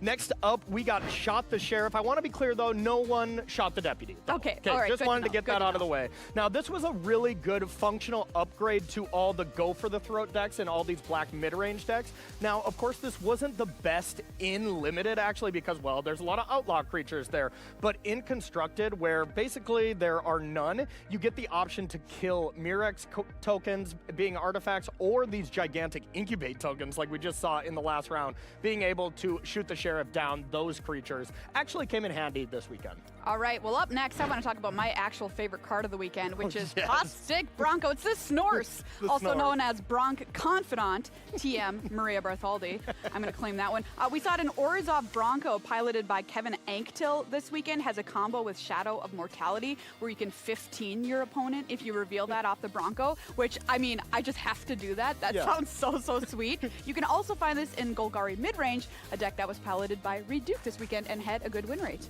Maria, you could also 15 yourself, though, is all I gotta say. You know, if you're living life on the edge. That is true. That is very true. All right, next up is the tiniest of the bones. Tiny Bones the Pickpocket. I'll say, Maria, this is kind of your Ragavan at home. You know, maybe not quite as powerful, but definitely has that kind of ability to really gain a huge advantage by playing your opponent's cards. We saw this card being very utilized in Dimir mid-range strategies because you can back it up with a lot of removal spell, as well as just playing a 1-drop into Gix, being able to just attack. Nobody wants to block a 1/1 death touch creature with some of your 2-drops or 3-drops, and then you just get to draw a card off of it. Tiny Bones making a little bit of an impact here, Maria. It was pretty sweet. Excellent. Love to see the Tiny Bones Love doing it. well here this weekend. Everybody, let's check in on our bracket and find out where we are here today on Top 8 Sunday. We're trying to give away $50K here. As you can see, this just happened a few mere moments ago. Yoshihiko Akawa triumphing over Sean Goddard with his Domain Ramp deck. Well, that means we have 3 more quarterfinals to get through. So let's set up our next match that we're going to watch here. Yuta Takahashi versus Ray Zhang. Azorius Control versus 4-Color Legends. Yuta Takahashi, your world champion in 2021. Everyone remembers the Yatta moment I love it. My from favorite. Yuta, so maybe we'll get another one of those this weekend. Ray Zhang won the $75K in Chicago with Slogurk in deck and wanted to play some more here this weekend. Here's a look at Yuta's road to the top 8 in standard record of 7-1-2, so 2 draws for Yuta. 0-2 versus our top 8, by the way. Lost to Okawa and Yi on day 1 of competition. Let's check out Ray Zhang's road to the top 8 here as well. 8-2 in standard with 1 bye. 2-2 versus our top 8, so slightly better beat Jason Yi and Arne Huschenbett in the Swiss portion of the tournament.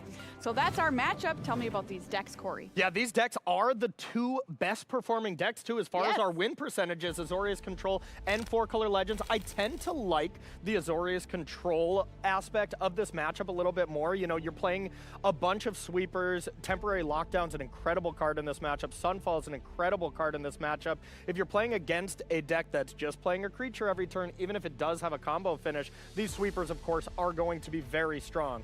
But looking at the 4-Color Legends deck, it has a little bit more play to it than just being a bunch of creatures to the battlefield. You do have that Vile Smasher, Gleeful Grand Grandier, as well as Relic of Legends, Rona, and 2 Honest Rustings, the combination of those cards can loop together for just infinite drains to Yuta if you can assemble that kind of combination. So while this is a creature deck, it's got a ton of extra reach. You're going to see those go for the throats and cut downs. These are kind of going to be your key cards when it comes to the matchup because, well, if Ray's drawing a lot of those, that's very, very bad for them. You want to make sure those are going to be sided out afterwards and, yeah, not going to be great against Yuta's basically no creature deck. All right, which one of these decks do you like in this matchup? I like Yuta. I like blue-white control quite a bit. You know, Riley made me say this backstage, so, you know. Yeah, for sure. He bribed you. All right. Yeah, I love control, though, in this matchup. It's very strong. All right, 3 more quarterfinals coming up right now. I'm going to pass it on over to Riley and Cedric. Let's see if you guys will be in the booth for another 2 hours. Everyone's coming crawling out of the woodwork now. Azorius Control. So, oh, I liked the deck before. Well, I did like the deck before it was cool. Let me tell you that, Cedric. You were always a fan. And it's on tape. Yep, it's true. Last Pro Tour. No arguments to be had here. Last Pro Tour, I said it was going to win. It didn't. But maybe this time. See, never wrong, just early. Yeah, that's it. That's me. That's the story. That's the Riley. I'm going to put that on my gravestone. No All right, my friends, we're win going to get stuck in with problem. our next match here, and we're going to be jumping in a little later Actually, on. this is going to be a four because a battle. Well, otherwise we'd be here until next week. And as cool as that would be, Cedric, I got places to be. I got people to see. I know so you we're going to kick things off in game number 4 between Yuta Takahashi and Ray Zhang here. Wait, what? Ray on the 4-color Kick Legends things list. off It in was game also number a 4. huge amount of fun to watch and to play. Wait, what? But I got that white blue loving me deep in my bones, my friend. Let me tell you that. Well, this 4-color Legends deck, as you did mention, is a super, super cool deck, and this is part of the reason why Rona is one of the best cards in this deck. I think one could argue the most powerful and maybe most important piece to the puzzle, as it has some fun interactions alongside other Legends, of course, but also just the drawing and filtering allows you to find the cards that you're looking for and maybe put together some of the combo aspects of the strategy. Eagle-eyed viewers will, and also viewers with regular eyesight, will have noticed that we are playing this sped up because, again, there are only so many hours in the day. The quarterfinals did go on a bit long, so we want to make sure to get as much magic across to you as possible, and for that reason, we're going to speed things up here. Why can't we just have one stream where we watch blue-white control and, played at a normal we're pace? We're seeing plenty of cards flying around for the 4-color Legends list here. Nobody wants this. Come on. Is going to keep the battlefield nice and empty, and that's what a white-blue control deck wants, right?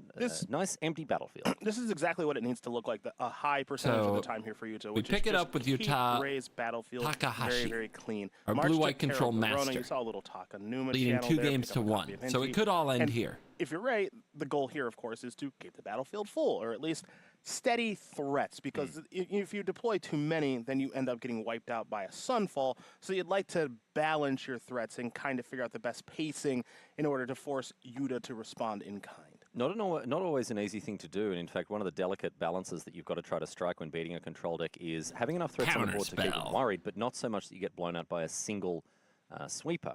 Not a very easy thing to do, and it's why we see high-impact, high-value threats really make their presence felt in post-board games. March, a good example of this is Sheldred, the Apocalypse, which is in Ray's hand. They don't play that in the main deck, but bringing in post-board is a nice one. If it goes unanswered, it'll take over a game. And if it goes answered, well, you know, it's just a 1-for-1, and you probably cost them a couple of points of life at least. Not the end of the world at all. Excuse me. Takahashi, as far as life total is concerned, 20-20. So if we're taking a look at Azorius Control, that's of course where you want to be. This is awful? Very, very high. Come on, the 2x speed game is loving this, aren't you guys? Casting and resolving and flashing back Memory Deluge will allow Takahashi to pull ahead.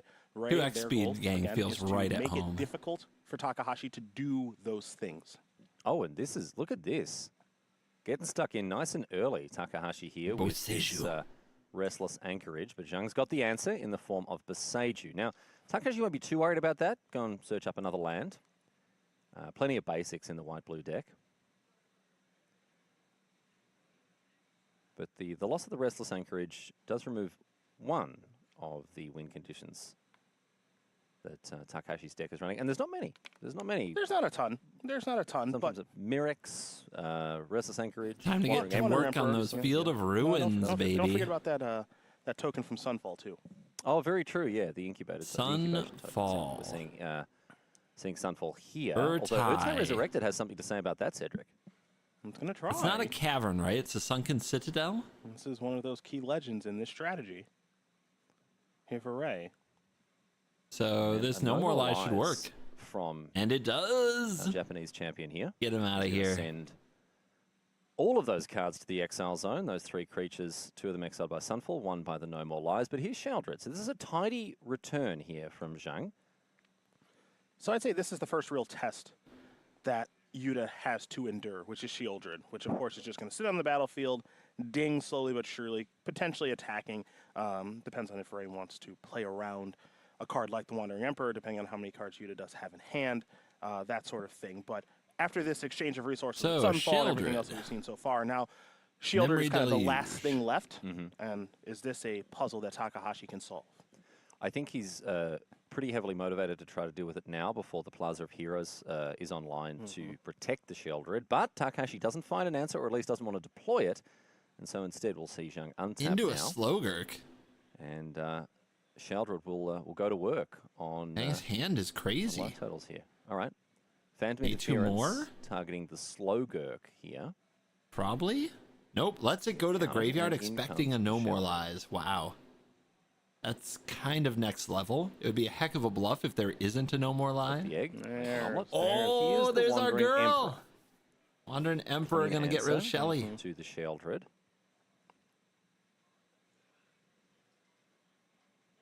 And we're going to see Plaza of Heroes activated there. Huge Oh, assist there Plaza's still from Sunken available because of the Yeah, Citadel. Sunken Citadel Nice, is able to nice. provide 2 mana to pay for the I activated wonder if abilities of using Field land of Ruin could have cards. played around that. So that's one Plaza. That might be a Takahashi has bit. That forced might have Red just left to been a find his big way through oops. Another, and it's going to be through Field of Ruin.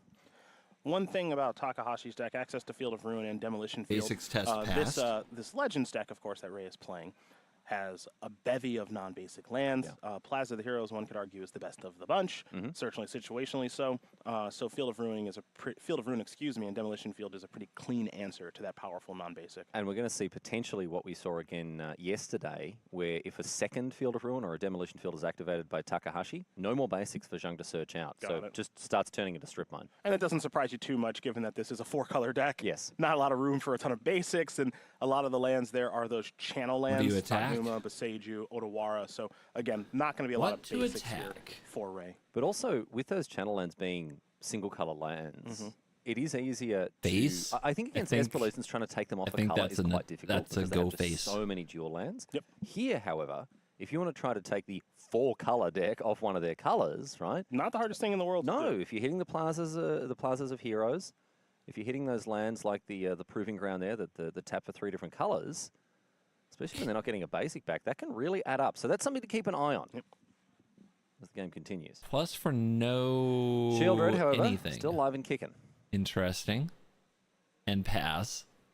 Blue-white doing blue-white. And it is proving to be somewhat difficult. This is a very much kind of a protect the Sheoldred game that we're in now. Again, I'm curious if we're going to see Some of you guys continue don't to attack, or obviously is it time don't to shift take your gears and have it vegetables be and watch more of a- sped up YouTube excuse me, dare I say, pro coverage enchantment or enough. Planeswalker style card where whenever your opponent draws a card, they lose It 2 life builds text, strength things and that you actually character. care about. Now, Ray is curious about exactly what Yuta has going on in the graveyard. How do you Most ever notable card expect down to there, be a of course, good is Magic the player if you single don't watch copy of sped up Memory Pro Page. Tour coverage and Interesting to see the way that totally Takahashi's comprehend built what's this going deck. on? Azorius Control can be built in a number of different ways, and Takahashi. How you ever gonna has get a to very, Mythic, huh? Huh?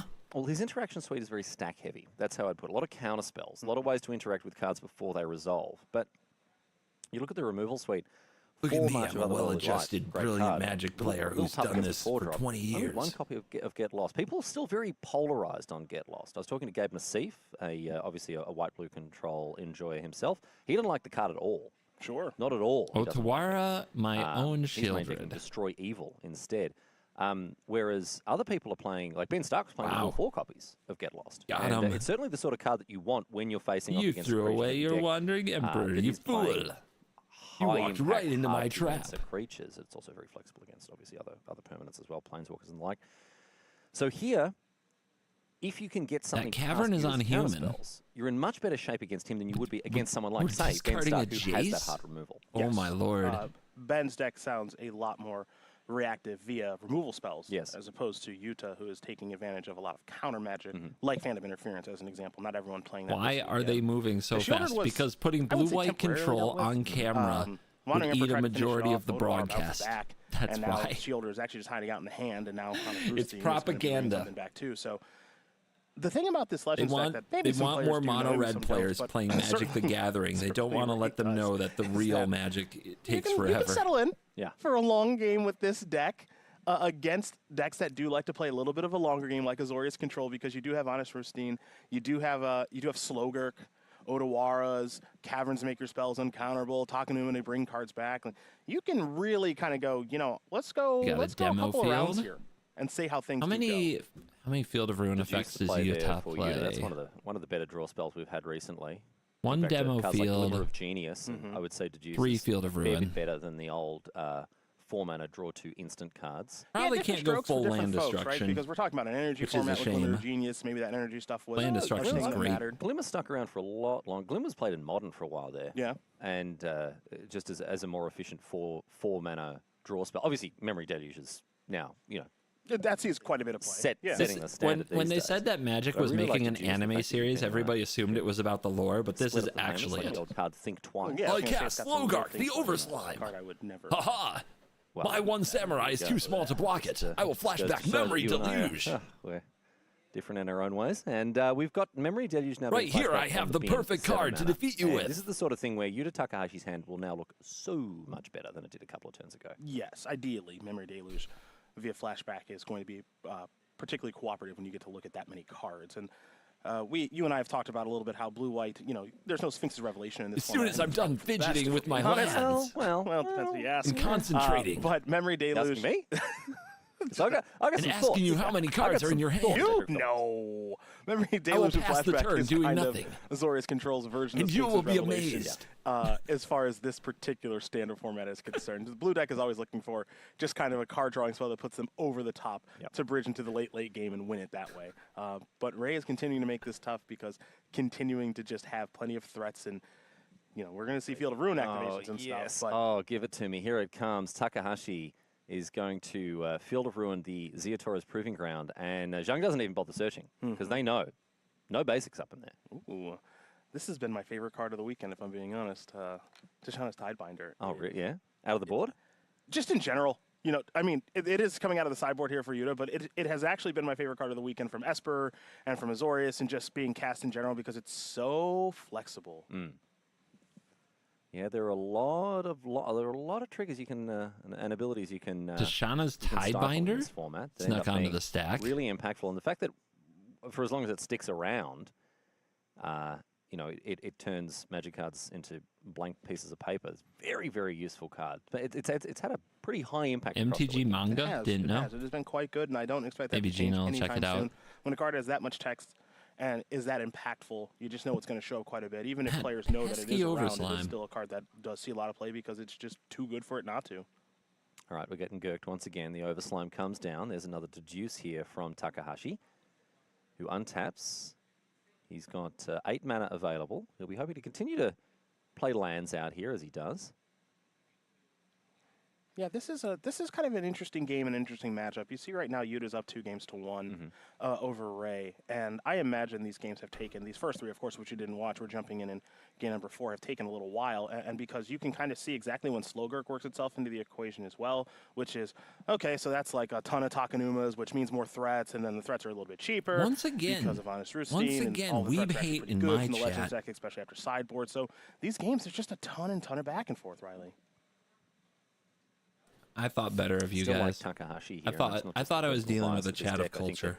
that in this position, he's got a nice full hand. Look at that, six cards, 5 cards still in hand, bunch of mana, and just sort of has. You should have seen what they did a decent yesterday when I hand- showed a an decent anime hand smothering on, type to the camera. on the battlefield Oh my here as god. well.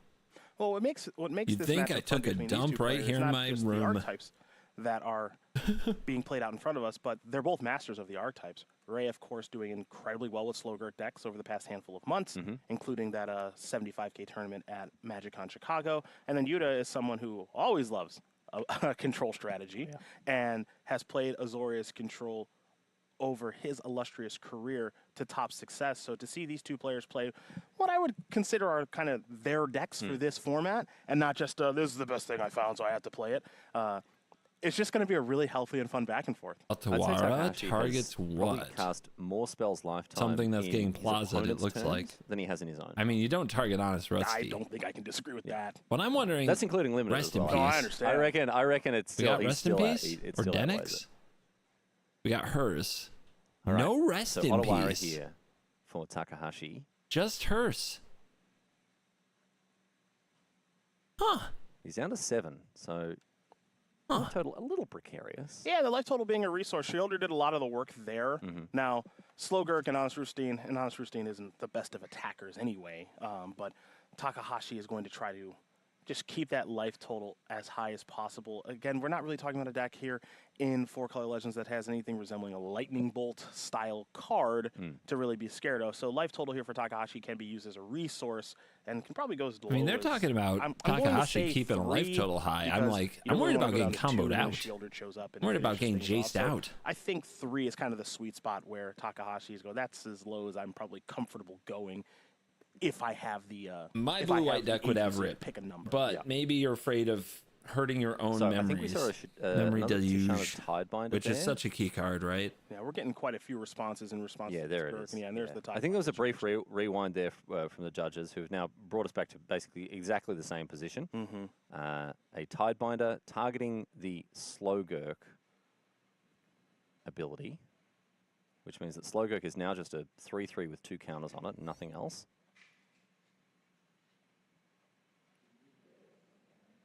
But is this a Takanuma trigger that we're halfway through resolving? Yes, it as is. well. Yeah, okay.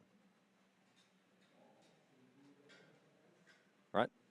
Otawara bounces the Tidebinder back to hand. That was all done in response to that Otawara there. Sunfall is here, now. and the slime is exiled. When you're setting up a Sunfall, as Takahashi was, yep, you'd like to keep that Tidebinder if you can. Otawara, very, very, very powerful channel land. I was going to say the best of the bunch, but it's actually kind of contextual and format dependent. Has anybody seen a win con? Takanuma's good in basically all of them, but Otawara, the ability for you to bounce your own stuff, which you wouldn't expect to see on that card. That's a purposeful printing on that card, and it is From what I've very seen of the impactful for Legends those of deck, who once like you to break channel down their synergies and get them into like the one Incubator threat token a there turn with 4 zone, counters on it because of the 4 it does creatures seem that were like a deck exiled. that can be And now contained. here's Shieldred once I again. would think that's This is the good one for copy of blue-white Shieldred in control. the 75. But I do know it's a pesky deck. It's been brought back for another tilt here. But no, heads to the graveyard straight away, 3 steps ahead. A Phyrexian token comes in from the Mirex. Toxic 1 can't block.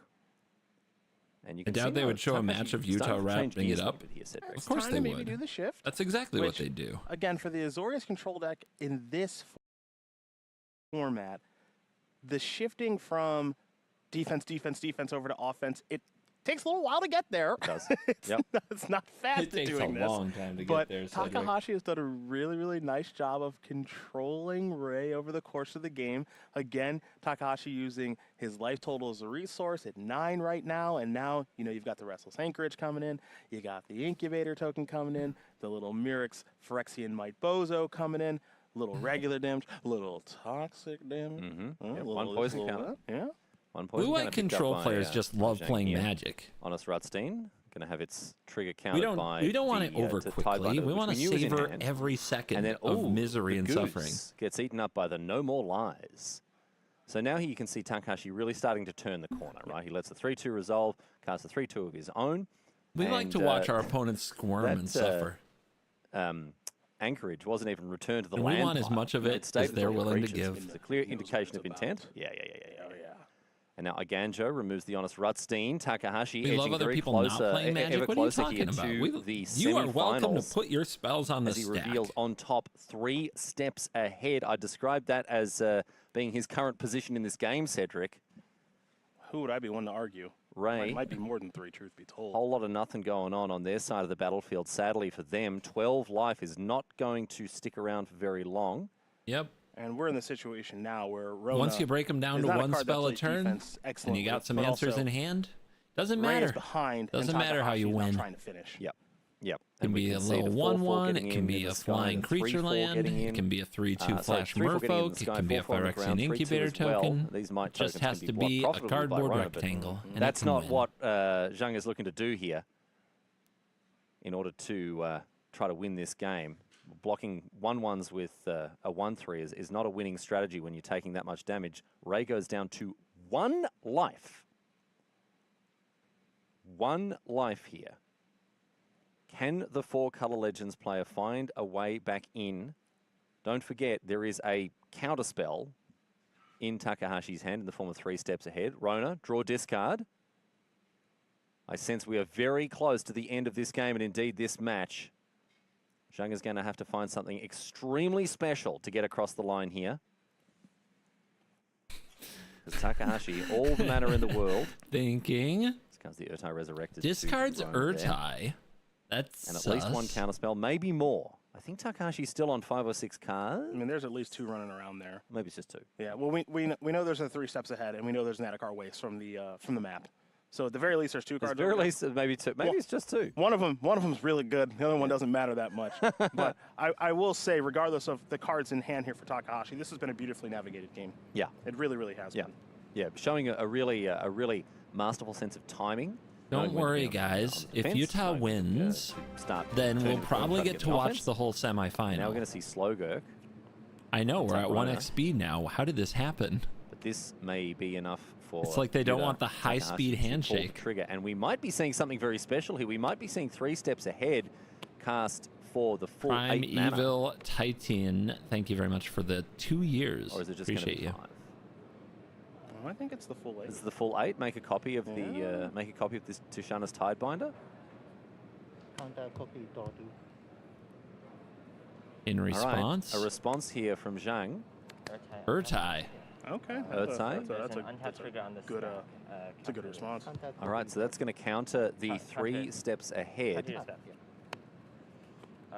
Untap trigger on the stack. Zhang draw discard with the Rona trigger, as they've said, on the stack. Slogurk is still on the stack here at this point as well, it's worth mentioning.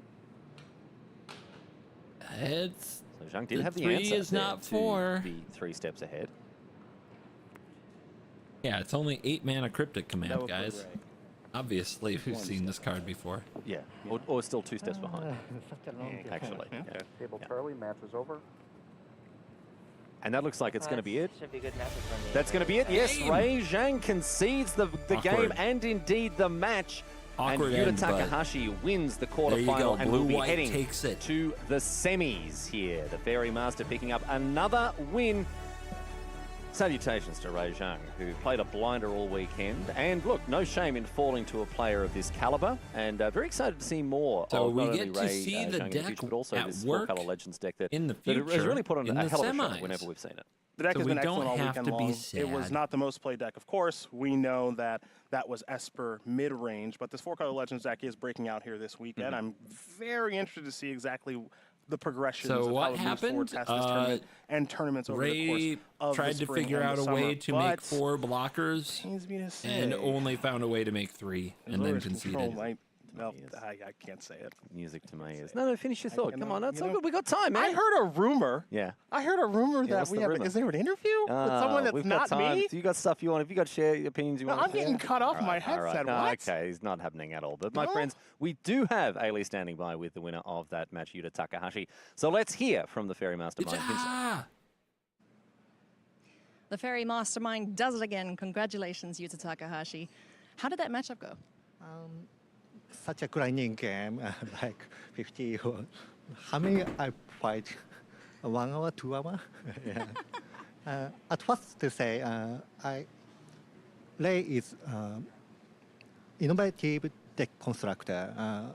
Huge respects to him. Yeah, he played well. Yeah, so much fun. Awesome. Looking forward to the semifinals now. You're either going to be up wanna against say Boros hi, Convoke Poppers? or the 4-color wanna Legends. Which say would you hi, prefer to Kenny? face? I want to battle both fine. Yeah. Okay. And practice a lot. Yeah. So hopefully Boros Convoke for Yuta Takahashi. Best of luck in the semifinals. We look forward to seeing you play. Well, we're going to come back and find out who else will be joining Utah in the semi-final. We've got Anna Huschenbett facing off against Lucas Ducau. That's coming up after this. I thought I might get the pets to make an appearance, but they're following Mom, because Mom feeds them more than I do.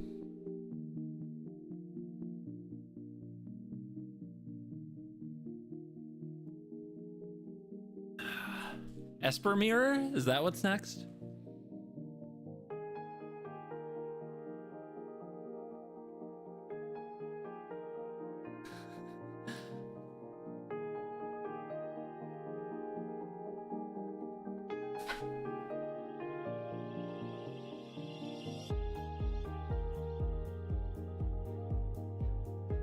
Arne versus Old Man. Wait, not... Looks aren't always... Some people don't look their age, okay, guys? Let's go easy on them.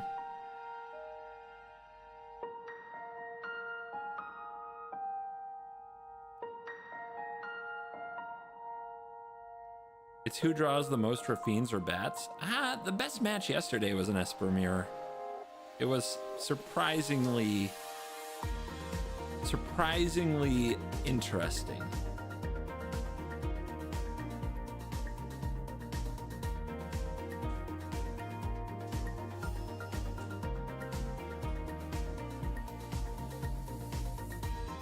Only one Esper Mirror in top 4. Yeah, that's right. Only 2 Esper decks made it, and one of them is going to go home right away. So if Esper is going to win this whole thing, they're going to have to at least go through 2 other decks to do it, which is a little different from the top 8s of the past. Whoever wins has to beat Croakies.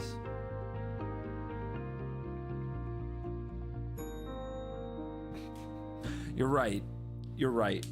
Whoever wins these should have to beat a content creator to truly prove their worth. I agree. Coverage of Pro Tour Thunder Junction continues here. Riley and I joined by Cedric Phillips in the booth, and what a pleasure it is to have your company as we continue our coverage of the quarterfinals here. We've got 2 more quarterfinal slots to give away. We're giving away. We're just giving them away today. Big news, everybody. Yeah. There's yours. Thanks, mate. And That's all mine. Yeah. Well, richly deserved. Let's get stuck in here and have a look at what we've got coming up next. Here is the bracket as it stands right now. We saw Ikawa win in a marathon match against Sean Goddard. Japan 2-0. Seeing the Japanese player make it into the semis 3-2. And it's another Japanese player in the form of Yuta Takahashi who will be in the semis after having won against Reijang, as we just saw. But who will their opponents be? Well, Ikawa will be up against the winner of this next match we're going to check in with, Arne Huschenbett versus Lucas Ducau. Let's meet our players here. Arne's been around for quite a while. His 3rd top finish now. Very impressive player from Germany. Lucas Ducau, someone, Cedric, I know you go back to playing many, many years ago, right? You were on the... you were playing competitive Magic against this guy back in the olden days? The old PTQ days, back in 2005, 2006, 2007. Yeah. I was still in high school. Cool. Let's get underway. Thanks. I had already completed my pro arc. Anna, so he was... Suck it, old people. I'm older older. at that point. This kid is... he's a younger fella. But he's... well, look at this as we jump into game number 3 here. This could be potentially the last one we see between these 2 players if Huschenbett is able to grab himself another dub. 3 on the trot. Quick win for him potentially, although Lucas Ducau will be doing everything he can to prevent that. So let's see how things go between these 2 players. We are pick it moving up into in game 3 with Arnie looking for the sweep. Have come into play between Esper mid-range. Stop skipping matches. The mirror here. Well, I mean, would you prefer they didn't show any of it at all? I'm not going to mince my words. These games can go on for a very bloody long time. Oh, they absolutely can, without question. And there's a lot of back and forth between right for the players or anybody really. And like, I guess you could have 11-hour broadcasts, but because of like having them sit around all day waiting for other people to play their games is kind of lame. Kind of the small like mini game is, can I kill Rafine? Now, I guess Hearthstone did it that way, though. They have access to cut I still down. think it's kind of lame. It's a great place to start of just saying, okay, we have to pass the Rafine test first, and then you kind of get into the other aspects of the game, which is the Virtue test and the Fairy Mastermind test, and the way these decks are able to accumulate card advantage. Yeah, I guess I would like it too.